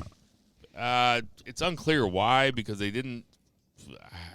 Well, I would have to guess it was because of the comments that he made, years ago or whatever. I find it so hard to believe. And for the people not listening, I tried to avoid it last week because the guy just passed away. But he made some homophobic comments in 2013, came right back out after people called him on it, and he said, I'm wrong, and I'm going to try to do better to learn about shit like that. By all accounts, except for that one, by all personal accounts, Jay Briscoe was a great dude. So anyway, there was talk that Warner Television wouldn't allow them to do a tribute because for whatever reason they don't like the Briscoes. And I think that's the reason. The reason that I didn't report on that last week as the journalist is because I couldn't find a source for it. I know that there was look. I know that there was shit going around on Twitter. True. And I called my people. True. And I could not get a source. Confirmed source. For a confirmed source for what you guys ever seen the movie Spotlight? All the President's Men? Mm-hmm. This is the way I'm acting towards this. And I couldn't find anything. No, I appreciate the fact that you're being responsible for, protecting the pod. Well, I'm a journalist. Yeah. So, but apparently it's been confirmed to me this week. Okay. That was true. Really? That it was Warner TV that didn't want them to do it, and that Tony Khan rode super hard and was like, we need to do this. And so what ended up happening, they had the vignette that Jason and I talked about earlier, and then the main event was Mark Briscoe making his AEW network television debut. Yeah. At the age of 38, he and his brother Jay, who passed away, were Irish twins, so they were born within 12 months of each other. That's crazy. Each other. And Jay Lethal, he's fighting Jay Lethal, who is an ROH mainstay, who has won all the belts and held them for all the time. And Jay Lethal walks down the ramp a mess. a mess. And I'm starting to think, oh, fuck, is this going to make me cry? Am I going to cry watching this match? And Mark Briscoe, Jay Briscoe's brother, comes out with a fucking head full of steam, man, just ready to go. Doesn't look like anything's happened. Right. He acted the exact same that he always would. Yep. Even with his brother, who they've won awards before, but the most prestigious award they've won is the Beefer last week. Tell it. For Tag Team Match of the Year. Tell it. Against the Briscoes, or against FTR in the double dog collar match. I can only imagine what it's like to do your living, to make a living with your brother. You're less than a year apart. Right. Like, I have a brother who's 2.5 years apart, and I feel like he's my twin anyway. And then, like, and also, what's up, Jake? And also, for that guy to die, and he's your older brother by 10 months or 11 months or whatever. Whatever. And his 2 little girls to be in the hospital after that. And it wasn't because, not that I'm not shaming anybody for doing anything wrong. It was a fucking accident. Right. You know, it was as random as it can get, you know. It could happen to anybody. Yeah. Jay Briscoe didn't do anything wrong. No. He was just driving his kids to fucking dance practice. And to have those guys have that match together, and then Jay Lethal walks up bawling again, and I'm like, Jay Lethal, what are you doing to me? You're just trying to make me you're killing me, dog. cry, you're dude. fucking killing me. And Mark Briscoe walks up, and he hugs Christopher Daniels. I guess is really close with those guys. ROH, long-time guy. Samoa Joe is too. Yeah. You know? But the whole roster walks out on the ramp and they applaud, and that is something that wrestling gives you that is just not normal. It's the way they do tributes is also not normal. You know what I mean? Yeah. It's just completely unique. It was a moving segment, and I didn't bawl, but man, there were tears running down my face. When Jay Lethal came out, that was it. That was it. I was like, man, I want him to keep it together because I want to keep it together. You know, Jay Lethal, like I said last week, Jay Briscoe took the ROH title off Jay Lethal. You know, basically, Jay Lethal in the height of his run put Jay Briscoe over. So now you fast forward to this moment where there's no Jay, and now Mark is making his debut on AEW, and there's no question about how this match is going to finish. It's just how we get there, okay? Jay Briscoe has to go over. And here comes Jay Lethal. God bless that dude. He held it together as best he could, and he did it better than I could. I mean, the crowd, was with him or whatever. They didn't even the storyline with him and Jeff Jarrett was basically put aside for, about 20, 25 minutes, and everybody got together to tribute Jay Briscoe in this amazing match. There's something about Mark Briscoe. Like, I expect Jay Lethal to just be devastated, because kind of seems like a softie, whatever. People grieve differently, is what I'm saying. True. And he was grieving one way, and then all day I was thinking about, ever since Michael Wallace Seals posted it on Friends of BFR on Facebook, I was like thinking about it. I was like, man, what's that gonna look like when Mark comes out there? And Mark's missing all those teeth in the front, and he doesn't look like Jay. No. Jay was the heartthrob. Mark, I know. He was so good looking. Look, they're both ugly as fuck. I was about to say, look, man, both of them are married and got kids. I can't even talk about anybody at that point. I'll tell you what, though. How I always talk about I can't tell tag teams apart? You can tell them motherfuckers apart, right? I can tell them apart because one got teeth, the other one don't. No, well, fucking Mark is just ugly as fuck, dude. He is so ugly. Anyway, I was gonna go with the easy part. Jesus Christ. Anyway, it was a beautiful match, and honestly, and maybe it's like I said, maybe it's because I'm getting older. No, but it was very emotional for me. I was crying. Dude, I was crying. It was so good. It was to me. They hugged at the beginning, and then hugged at the end, and then Mark won with Jay's finisher. Yeah, perfect. It was just.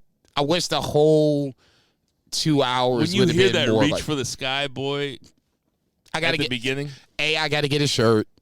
That to me is one of the things in 2023 I got to make happen. I got to get a Jay Briscoe shirt. Once again, this is where I want ROH to have its own brand, because now you have Mark Briscoe ready to lead this charge. Yeah, well, not even just he can lead the ROH charge. I'm not asking somebody to be his tag team partner right now is a hard ask. If you want Mark Briscoe to do ROH, he probably needs to do it solo. Ultimately, I'm just glad that they got this match in on, Dynamite. Like I said, I don't watch Rampage enough to where, I missed Eddie Kingston's tribute or whatever. I'm trying to think of who you could ask. Because he is the tag team. They are the tag team champions. Right. I'm trying to think of who you could ask to even make it, is it Jay Lethal? I mean, Jay Lethal was obviously the one that Mark said, hey, this is the first match after my brother died. This is the match I want to have. Well, I mean, like I said, to me, it makes sense because Lethal coughed up the title to Jay Briscoe. This is a nice introduction to. Well, they also said Excalibur, or not Excalibur. Sorry, ROH guys. I can't remember your name. The white guy or black guy? The white guy. Ian Riga. Jesus Christ! And I can't even say his name. Ian Rigabani. And I still did. You can't say that. Right. That's a pretty easy name. Ian. Yeah. Anyway, he said that. When Mark Briscoe, so when Jay Briscoe had the heavyweight, Mark Briscoe had the TV, and we can ask High Five Time to correct us on this, and that Mark Briscoe he went for the TV title, but the only one he couldn't beat was Jay Lethal. Okay. Okay. And that makes sense too. Okay. Anyway, bottom line is, we're wrestling fans, so we get bogged down in this shit. But bottom line is, this was a beautiful segment, and legitimately moving. Yeah, it's one of those times where I said it last week. You guys strike when iron is hot. I wish the Briscoes could have came in immediately when AEW opened its doors, and then you could have had maybe a different tag team division or whatever the case may be. But more importantly, it's a personal perspective to me. Tell the people in your life that you love them every day. Be good to people, shit like that. Jason. You just don't know when it's going to end. Jason, I love you, man. Fuck, beat me to it. 1, 2, 3.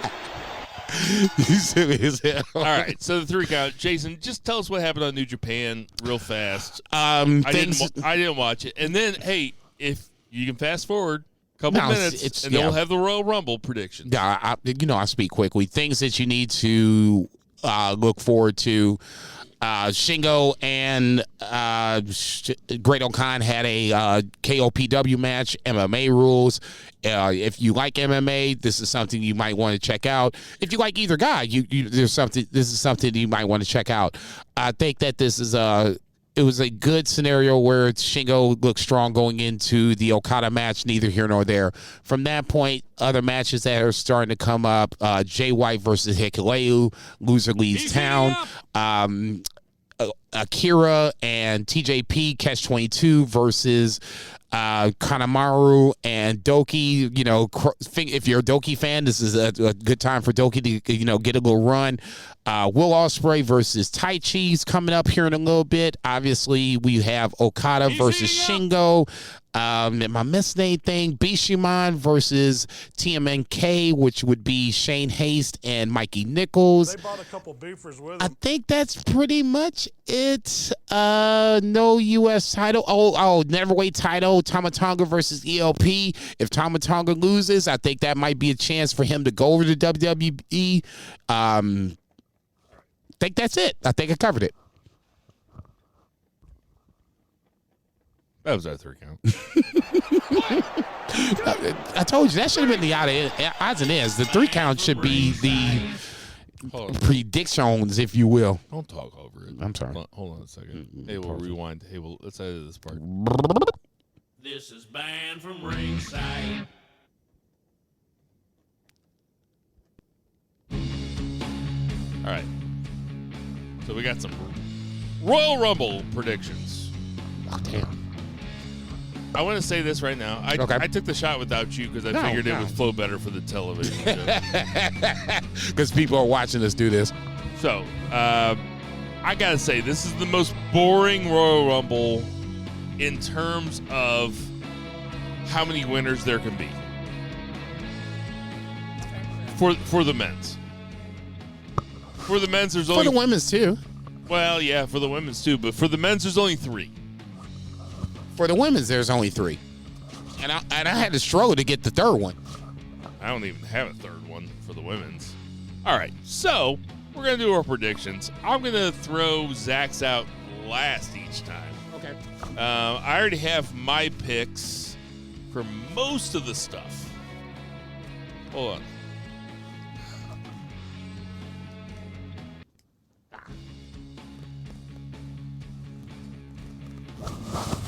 Jesus Christ. I'm not saying good. That top was the absolute worst. I'll just say this. I kind of agree with you on the fact that it's not been the best Royal Rumble build, but I think this is one of those times where you have some moving parts. See Cody, see Brock, other guys that... Wait, we're going to start in other matches first. Okay, I was going to filibuster, but please, go ahead. You don't have to filibuster. Okay, so we'll start with first is Bianca Belair versus Alexa Bliss in the singles match for the WWE Women's Raw Championship. I'll let Zach go last. I'll go first here, okay? Okay. I went Bianca Belair. No reason to take it off her. It's an easy one. My Stone Cold Lead Pipe Lock of the week. Ooh, look at you. Look at you. I guess as much as I'm not a big Alexa Bliss fan, I'll play devil's advocate for 30 seconds. Uncle Howdy's in play, and it's been a distraction leading up for Bianca Belair up to this match. Not a big Alexa Bliss fan. I don't think that she could. I mean, we kind of saw this on the Raw match. You're not a big Alexa Bliss fan? She's easy on the eyes. However, for me to look at Alexa versus Bianca Belair, when I literally saw Bianca Belair hold her hand out and Alexa swing. Well, it's not like Bianca Belair's not easy on the eyes. Look, you asked me about Alexa Bliss. A black woman is my manager, not in the kitchen. So would you please stop bitching? So in that scenario, it's hard for me to look at Alexa Bliss to consider her a competent, legitimate threat to Bianca Belair. The only reason I think that Alexa wins this is that there is some fuckery coming around. Uncle Howdy, Bray, all in play. All should be in the... Are you picking Alexa Bliss? No, hell no. I'm taking Bianca this. Belair. Jesus Christ, man. We don't sell ads. I said. Give these people what they want. I said if there was an argument for it, this is the argument. So we have Roman Reigns versus Kevin Owens. SmackDown was really fun with Kevin Owens stunning Roman Reigns and then putting him through a table. Love seeing that as a big KO guy. Of course. I went first. Oh, I should say that Zach went Bianca Belair there too. So I'll let you go first on this one. I'll go second. Zach will go third. Obviously, this is another chapter in the Roman Reigns reign of terror, if you will. Sorry, MJF, but it's got to be Roman Reigns at this point, right? Now, how we get there is the question. Does Sami get involved? If he does, I'm assuming he does. How does he get involved? Is this a scenario where it looks a little iffy? he might have been, going for Kevin Owens. He clips Roman Reigns. Is this going to be an ongoing scenario?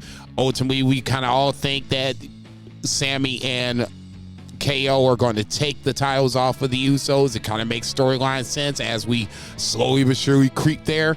Sami Zayn is going to be the ultimate wild card. I would love to see what happens. Maybe this is a scenario where they break up right there at the Royal Rumble, and you have Sami Zayn as a six-pack guy in the Elimination Chamber. Neither here nor there. Ultimately, at the end of the day, it will be the Tribal Chief. Okay, so you're taking Roman? Yeah. That was a long way around. So there was... Well, Sammy's the wild card. There was one way that... What I want to know is what the order the matches are going to be in. Because I think that there is a very, very, very outside chance. And this is just for fun. And I'm talking less than 1% chance. But what if what if Sami Zayn wins the Royal Rumble, but then KO wins the belt? And somehow The Rock gets involved. That way you could have The Rock and Roman Reigns plus Sammy and Kevin Owens, and it wouldn't be the main event. Rock versus Roman Reigns would be the main event, but it wouldn't be for the belt. Part of me thought that for a second. And I liked the part of me that thought about that for a second. I was like, this guy's cool. Okay, if I may. Go ahead. Apparently, by several reports, not a journalist, so I haven't had a chance to confirm any of those, but apparently Rock is going to be out of the WrestleMania Roman Reigns match. He says he's not in ring shape. To me, that kind of makes sense. He got hurt in the match against John Cena where he felt like he was in ring shape. Was that in like Fast and Furious 10 or something? Right around the time he was doing movies or whatever, and I can't remember what. That was in a match? He hurt himself in the match against John Cena? The original 7 years ago? The original John Cena Rock match, if I'm not mistaken, that's the one he got hurt in. And he was shooting a movie at the time, and that had to push the movie back. So you're saying The Rock's not going to be there? That's confirmed? Or are you getting worked? You're not the journalist. I'm not the journalist. You're not the journalist. I'm not the journalist. I'll let you do your job. Since you've been talking, I reached out to my sources. They said The Rock is still a possibility. And he very well could be. And I very well could be getting worked. But I'm going under the assumption that The Rock is not going to be a part of Royal Rumble, a.k.a. / WrestleMania, okay? Because it's all going to go to that point regardless. Yeah, all this was to say that I need my actual pen. All this was to say that, I'm taking Roman Reigns.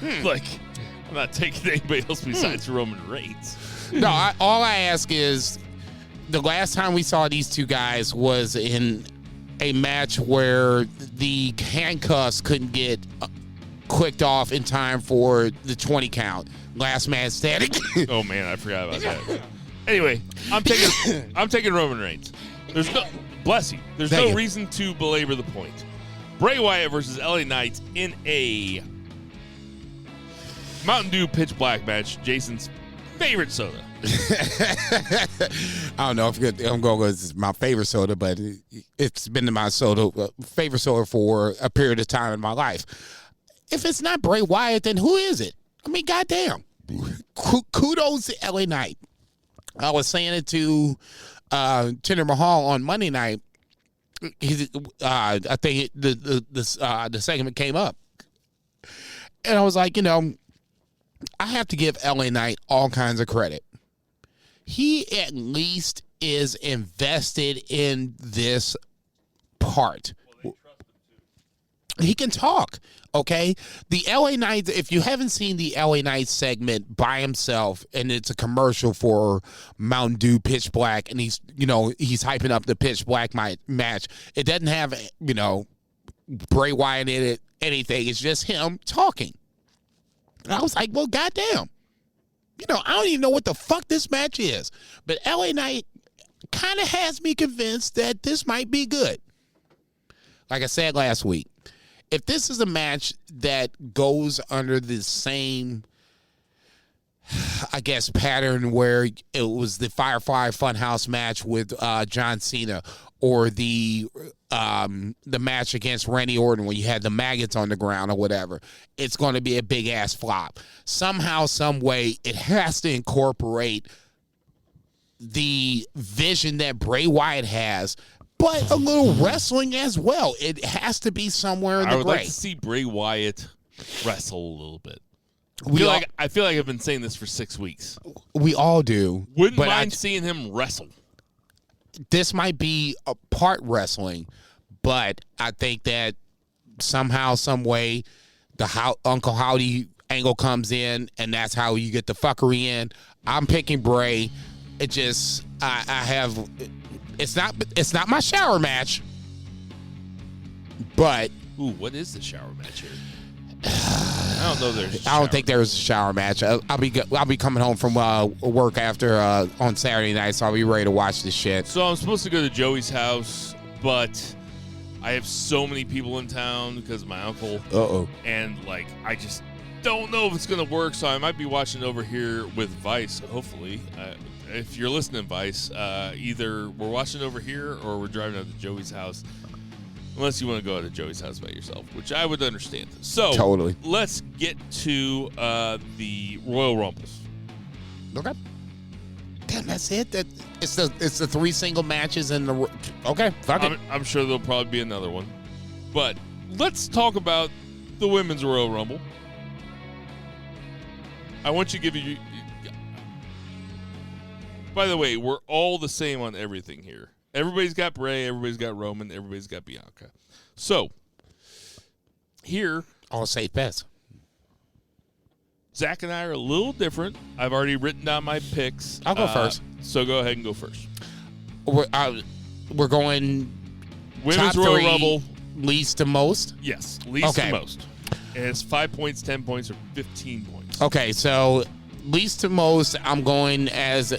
somebody that I didn't think about until Zach brought her up. I'm going as Raquel Rodriguez as number 3. Yep. I think she's going to get that Kane push, whatever you want to call it, where she's going to start throwing a bunch of people out, but ultimately doesn't win. Sets her up for long-term possibilities down the line. Number 2, I'm going to go Rhea Ripley. It makes total sense because in the sense where you can match her up against Charlotte, makes sense. Match her against Bianca Belair. She's had a long-term, title match that apparently they forgot about in the Vince era, and that hasn't happened.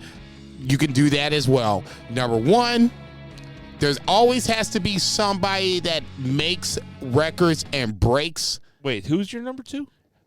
Rhea's number 2. Okay, and Raquel's number 3. Okay, yep. So number 1 has to me is somebody in this scenario. There has to be somebody that breaks the glass ceiling, that does something that's different that no other woman has done yet. Somebody that can wrestle Charlotte or Bianca, or if dare I say Alexa loses or beats Bianca. Shayna Baszler. I'm going Becky Lynch, number 1. Becky Lynch has won the Royal Rumble. She can be a 2-time winner right now. It can make sense, and everybody walks away. People that you can see coming in, Asuka, a.k.a. Kana, Chelsea Green. She's basically deactivated all her crazy shit. Yeah, you're okay, but those aren't people that can win. Kana is honorable mention. A.k.a. Asuka comes back as her Kana representation. She's been gone for a hot minute. Don't get all hipster on. No, I'll get him by other name. Look, you mean Asuka? Asuka comes back, but they've been teasing this. That's why I'm saying Kana is outside in. Any other surprises you're expecting? On the women's side, it's nobody that I can think. Chelsea Green is probably the biggest name that's not on the WWE radar. Name. Not saying it's a massive name. I'm just saying that's the one name that I can think of off the top of my head. Think there's any chance that Sasha Banks shows up? 0. Okay. All right. So on the men's side, so we're gonna go our least to most. I'll go first this time. Good. I got to repeat. Oh, and I will say that last time, Zach had Raquel Rodriguez as 3, Liv Morgan as 2, and Rhea Ripley as 1. For the men's side, so I'm going least to most. I think that there's only 3 people that can win this particular men's Royal Rumble, the 2023 Royal Rumble. And I don't like saying this. I wish there was more people, but there is not, because there is only one heavyweight title holder, and that heavyweight title holder is Roman Reigns. So you can only think of the 3 people that would be there to fight Roman Reigns. Who are the 3 guys that are big enough to fight Roman Reigns? It's not Kevin Owens. It's not Seth Rollins. It's not any of those people. It's not Austin Theory. It's not Bobby Lashley. It's not Brock Lesnar. It's not John Cena. There's only 3 guys it could be. And the 3 guys are The Rock at 3. Would be unbelievable if it happened. So much fun if it happened. I got giddy thinking about it earlier tonight. But it's not going to happen. And the second one would be Sami Zayn. And I think that there's just way more story to tell there, and they can tell way more story with the Elimination Chamber. They could do the same thing if Sami Zayn won. But I think when WWE tells you who's going to win, you need to believe them, and that answer is Cody Rhodes wins the Royal Rumble. Cody Rhodes versus Roman Reigns at WrestleMania. Jason, what do you think? Kind of same names, but just in a little bit different order. Honorable mentions, Drew McIntyre. I think Nick Aldis is a guy that's going to come in. I would expect him to come in and ride around the Cody Rhodes spot. Matt Cardona, a.k.a. Zack Ryder, I think is another guy that can come in. Damn it, you stole my fucking thunder. and make an entrance. Cause I was going to talk about guest other guys. Okay, yeah, okay. Go ahead. Keep going. 3 guys, the top 3 guys in least to most. You got McIntyre 3rd? No. I said honorable mention. God damn. I'm gonna stick to my guns. I'm gonna go Brock with 3. Anytime Brock's in the Royal Rumble, he's in play. Sami Zayn should probably be in this spot. You say Brock? Brock at 3. Okay. Sami Zayn should probably be in this spot. But once you introduce Brock Lesnar, all things are going. It's Brock Lesnar, or until you show me otherwise. That's where I was going to say the Hurt Business all eliminates Brock Lesnar together, and that's how you get Lashley versus Brock Lesnar at WrestleMania. Now, I know you dismissed Seth Rollins, but I'm going to put him at 2. Seth Rollins is, if you're going to go with Baron Corbin as the last guy that pinned Roman Reigns, Seth Rollins is the last guy that beat Roman Reigns. Disqualification, obviously, in Royal Rumble here at St. Louis. I was there. He won that match. So there is a connection there. He's as hot as he's been since he's won the title. Even before that, him going into a WrestleMania versus Brock is probably as hot he's been anywhere else. I'm going Seth with 2, but I agree with everybody else. They played their hand, and that's why I think Rock is not going to show up, because they showed their hand. I'm going with Cody Rhodes, number 1. Cody Rhodes wins the Royal Rumble 2023. Very interesting. Well, you and I both have Cody winning. Zach has Cody at number 2. Zach has Sami Zayn at number 1. God bless him. Well, this, I said God bless him. There is only 3 people that can win. No. But there is a number of ways that they can go with the Bloodline storyline. Okay. I should say. which is, Sammy turning good, Sammy turning bad. They could have Sammy and Jay turn against Roman Reigns. Roman Reigns could come into WrestleMania as a babyface. They could do all sorts of shit. Roman Reigns is coming in as the straight up heel. Okay, so who are your predictions for the Royal Rumble of fun guys that could come in? You said Matt Cardona.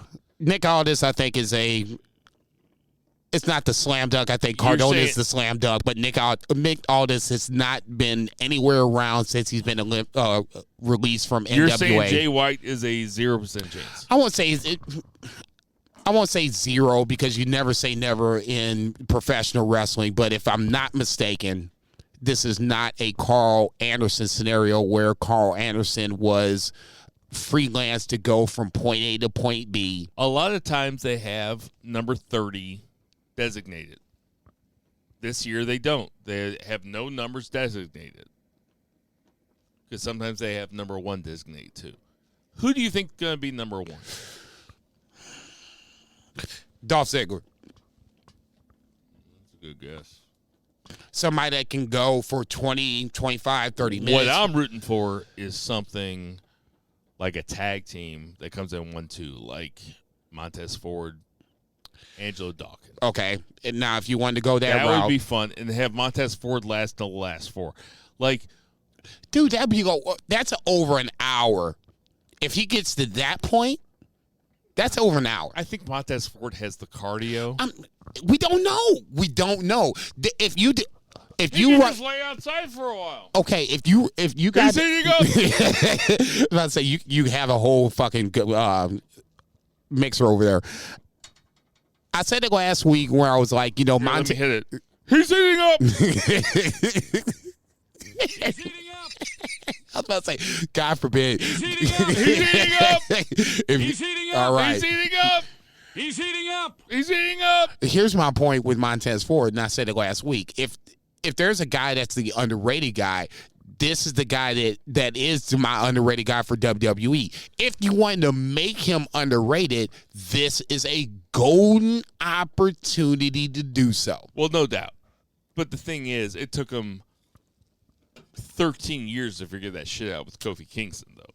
Like, they just might have to be told it sometime. Montez Ford doesn't look like Kofi Kingston, though. I mean, we've seen how he was like skinny mini, but he can jump out the building. Now he's put on muscle mass, and he looks like a legit guy. Where, God forbid, if you broke up the Street Profits right now, Montez Ford is in play. He could be one of those guys that, like you said, he couldn't win it, but he could be in that Final Four. Right now, because he's stuck to Montez Ford, I hate to use the word stuck to Montez Ford. I'm sorry, Angelo Dawkins, but you get my point. That's too rough on Angelo Dawkins, though. Come on, man. That's too rough on Angelo Dawkins. What are you talking about? Don't sit up here and act like you've been fucking, campaigning for Angelo Dawkins like it's Vikingo all of a sudden. Don't act like that. You're right. It's the exact opposite of Vikingo because the Vikingo thing is a bit. Because I said that I'd never heard of him. But the Angelo Dawkins thing, I find the tapes, dude. I've been saying Angelo Dawkins is pretty fucking good on his own. Now, when they separate him, I've also said this. When they separate him, I hope they don't do it like they did Otis and Tucker, even though Angelo Dawkins is way better than Tucker. in that Tucker basically just got dropped. I mean, and Otis is still there. But what I'm saying is, Angelo Dawkins is pretty good. Montez Ford could be great. Yes, he could be in Bad Boys 5 as the Will Smith or Martin Lawrence characters. That's how good he is. He is charisma. He looks the part. He like you said, he has charisma. He's charisma personified. Okay, so all we ask is Braun Breaker. Push. Braun Breaker's also going to make an appearance. Yeah. Okay, that was going to be my next question. You're the NXT guy running around here. Haven't watched it in a couple of weeks. Is he going? Braun Breaker will be in the Royal Rumble. That's my so-called lead pipe block of the week. Okay, so that's the second one. So is he going to come in as NXT champion? Yeah, he's going to come in as NXT champion. That is my Stone Cold Lead Pipe Block of the week. Okay. Does he have a match this weekend? I thought him and Grace Waller was going to wrestle. Dude, I have not. Jesus Christ! I missed NXT. I don't remember what's going on. Are they having a match this weekend? I thought they were going to wrestle. Yeah, this is Royal Rumble weekend, so I'm assuming they would do Vengeance Day first, and then the Royal Rumble later on that Saturday night. I told you several weeks ago, in the last couple times that there have been NXT pay-per-views, I have said, bet against Ron Breakker at your own peril. That guy will win until he doesn't win. I will bet on him, and then I'll just take the loss. Ron Breaker's going to win. I said that. I'm not disagreeing with that you said it. I'm just thinking this would be the time. Feels like a really good time to do it. He's a stud, man. He is a natural. Yeah. There's no other way to say it. What more can Bron Breakker do on the NXT level? That's a good point. I'll bet against him. At my own peril, I will not bet against him. Okay. Bron Breakker wins. Bron Breakker walks in as the NXT champion. Look, like I said. In fact, they probably want him to walk in as the NXT champion. They probably want that. They want him to walk down that ramp at number 11 or number 8 or some shit. Yeah, early. Holding that belt. And he's going to whip ass. He's going to knock a couple Maximum Male models or a couple Los Lotharios or guys like that out of there. It's going to be weak at the beginning, and it's going to pick up towards the end. That's what happens. Does he does he cross paths with Brock Lesnar? Now, that would be fun. That would be badass. I was more thinking he was going to cross paths with Braun Strowman. That him and Braun Strowman, and he's probably like a full foot shorter than Braun Strowman. Oh, yeah. Yeah. But just suplex his ass. Right. Fuck you. Look like Darby Allin versus Samoa Joe. Okay, there it is. That's why. But I'm a Survivor Series guy because I like I like factions and I like seeing factions versus factions going together. But this is why you like Royal Rumble, because guys, especially when there's still a quote unquote brand split, guys that you don't see on one brand. Well, NXT SmackDown is definitely a brand split. Oh yeah, for sure. Let's see. Bron Breakker should be a guy. Let's see Bron Breakker versus Strowman. So, yeah, or Bron Breakker versus Lesnar, or Bron Breakker versus Lashley, or, because these are going to be these matches that you kind of want to see right away. Any other surprise entrants? I'm sure I'm missing one. Edge, Cena. Yeah. You think? Cena, yes. Do you think The Rock shows up? So you're saying The Rock doesn't show up? No. I'm going with the fact that I remember you said Nick Aldis. That's not mind blowing. It's not going to be mind blowing, but he's a free agent. It would be fun. Yeah. And he has a Cody Rhodes connection. Sure, of course. So for me, that makes. We got to start thinking. What number does Cody come in? If Cody wins, what number is he? 20. That's pretty good. I was going to say 19. It feels like it's Final Four. Cody, Seth. I'm just gonna say this for posterity. Okay. Cody, Seth, Sammy, Montez Ford.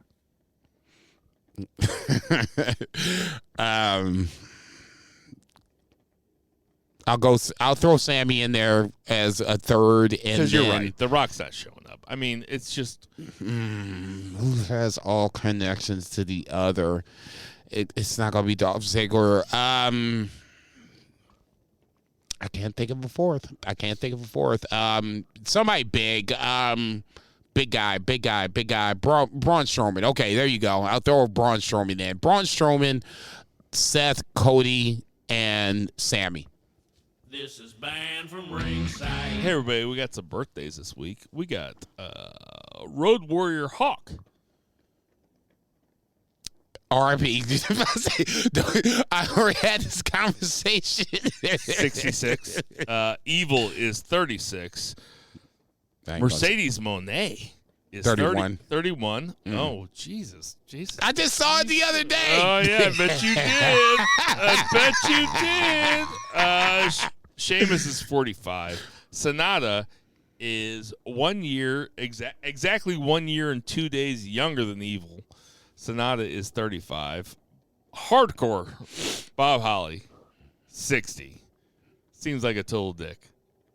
He probably is. He feels like a MJF kind of dick.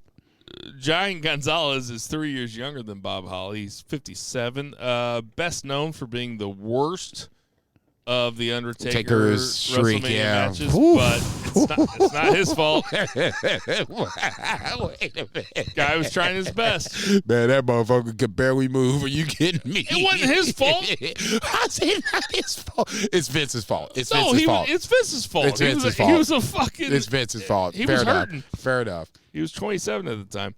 Becky Lynch is 36. Two-time World War I winner. Drake Maverick, a.k.a. Rockstar Spud, is 40.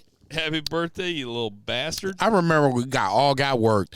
That motherfucker cried when he was getting ready to get fired. Next thing you know, we looked up, he got hired again. You motherfucker. Dave Finlay is 65, and Ronda Rousey is 36. What's funny about that? She ain't gonna be at the Royal Rumble, bitch. Hey, everybody. We know there's tons of podcasts to listen to, so we appreciate you guys listening to ours. For Tender Mahal. Check. For Patriot Pat. For Check. Murray the Merman Murray. For Check. Lucha Chris. Check. For Vice. Check. For my cats. For my Check. dog. For Check. my wife. Check. For my kids. Check. For Two Beers. Zach Coleman. Double we check. missed you, Two Beer. We'll see you next week. For my brother, one of my best friends in the entire world, for Jason Cornelius. Thank you, sir. I Double am Bill check. Vagey. Black Lives Triple check. Matter. Check. Support your local Check. weed dealers. Support your local Check. restaurants and boo the heels. Ooh.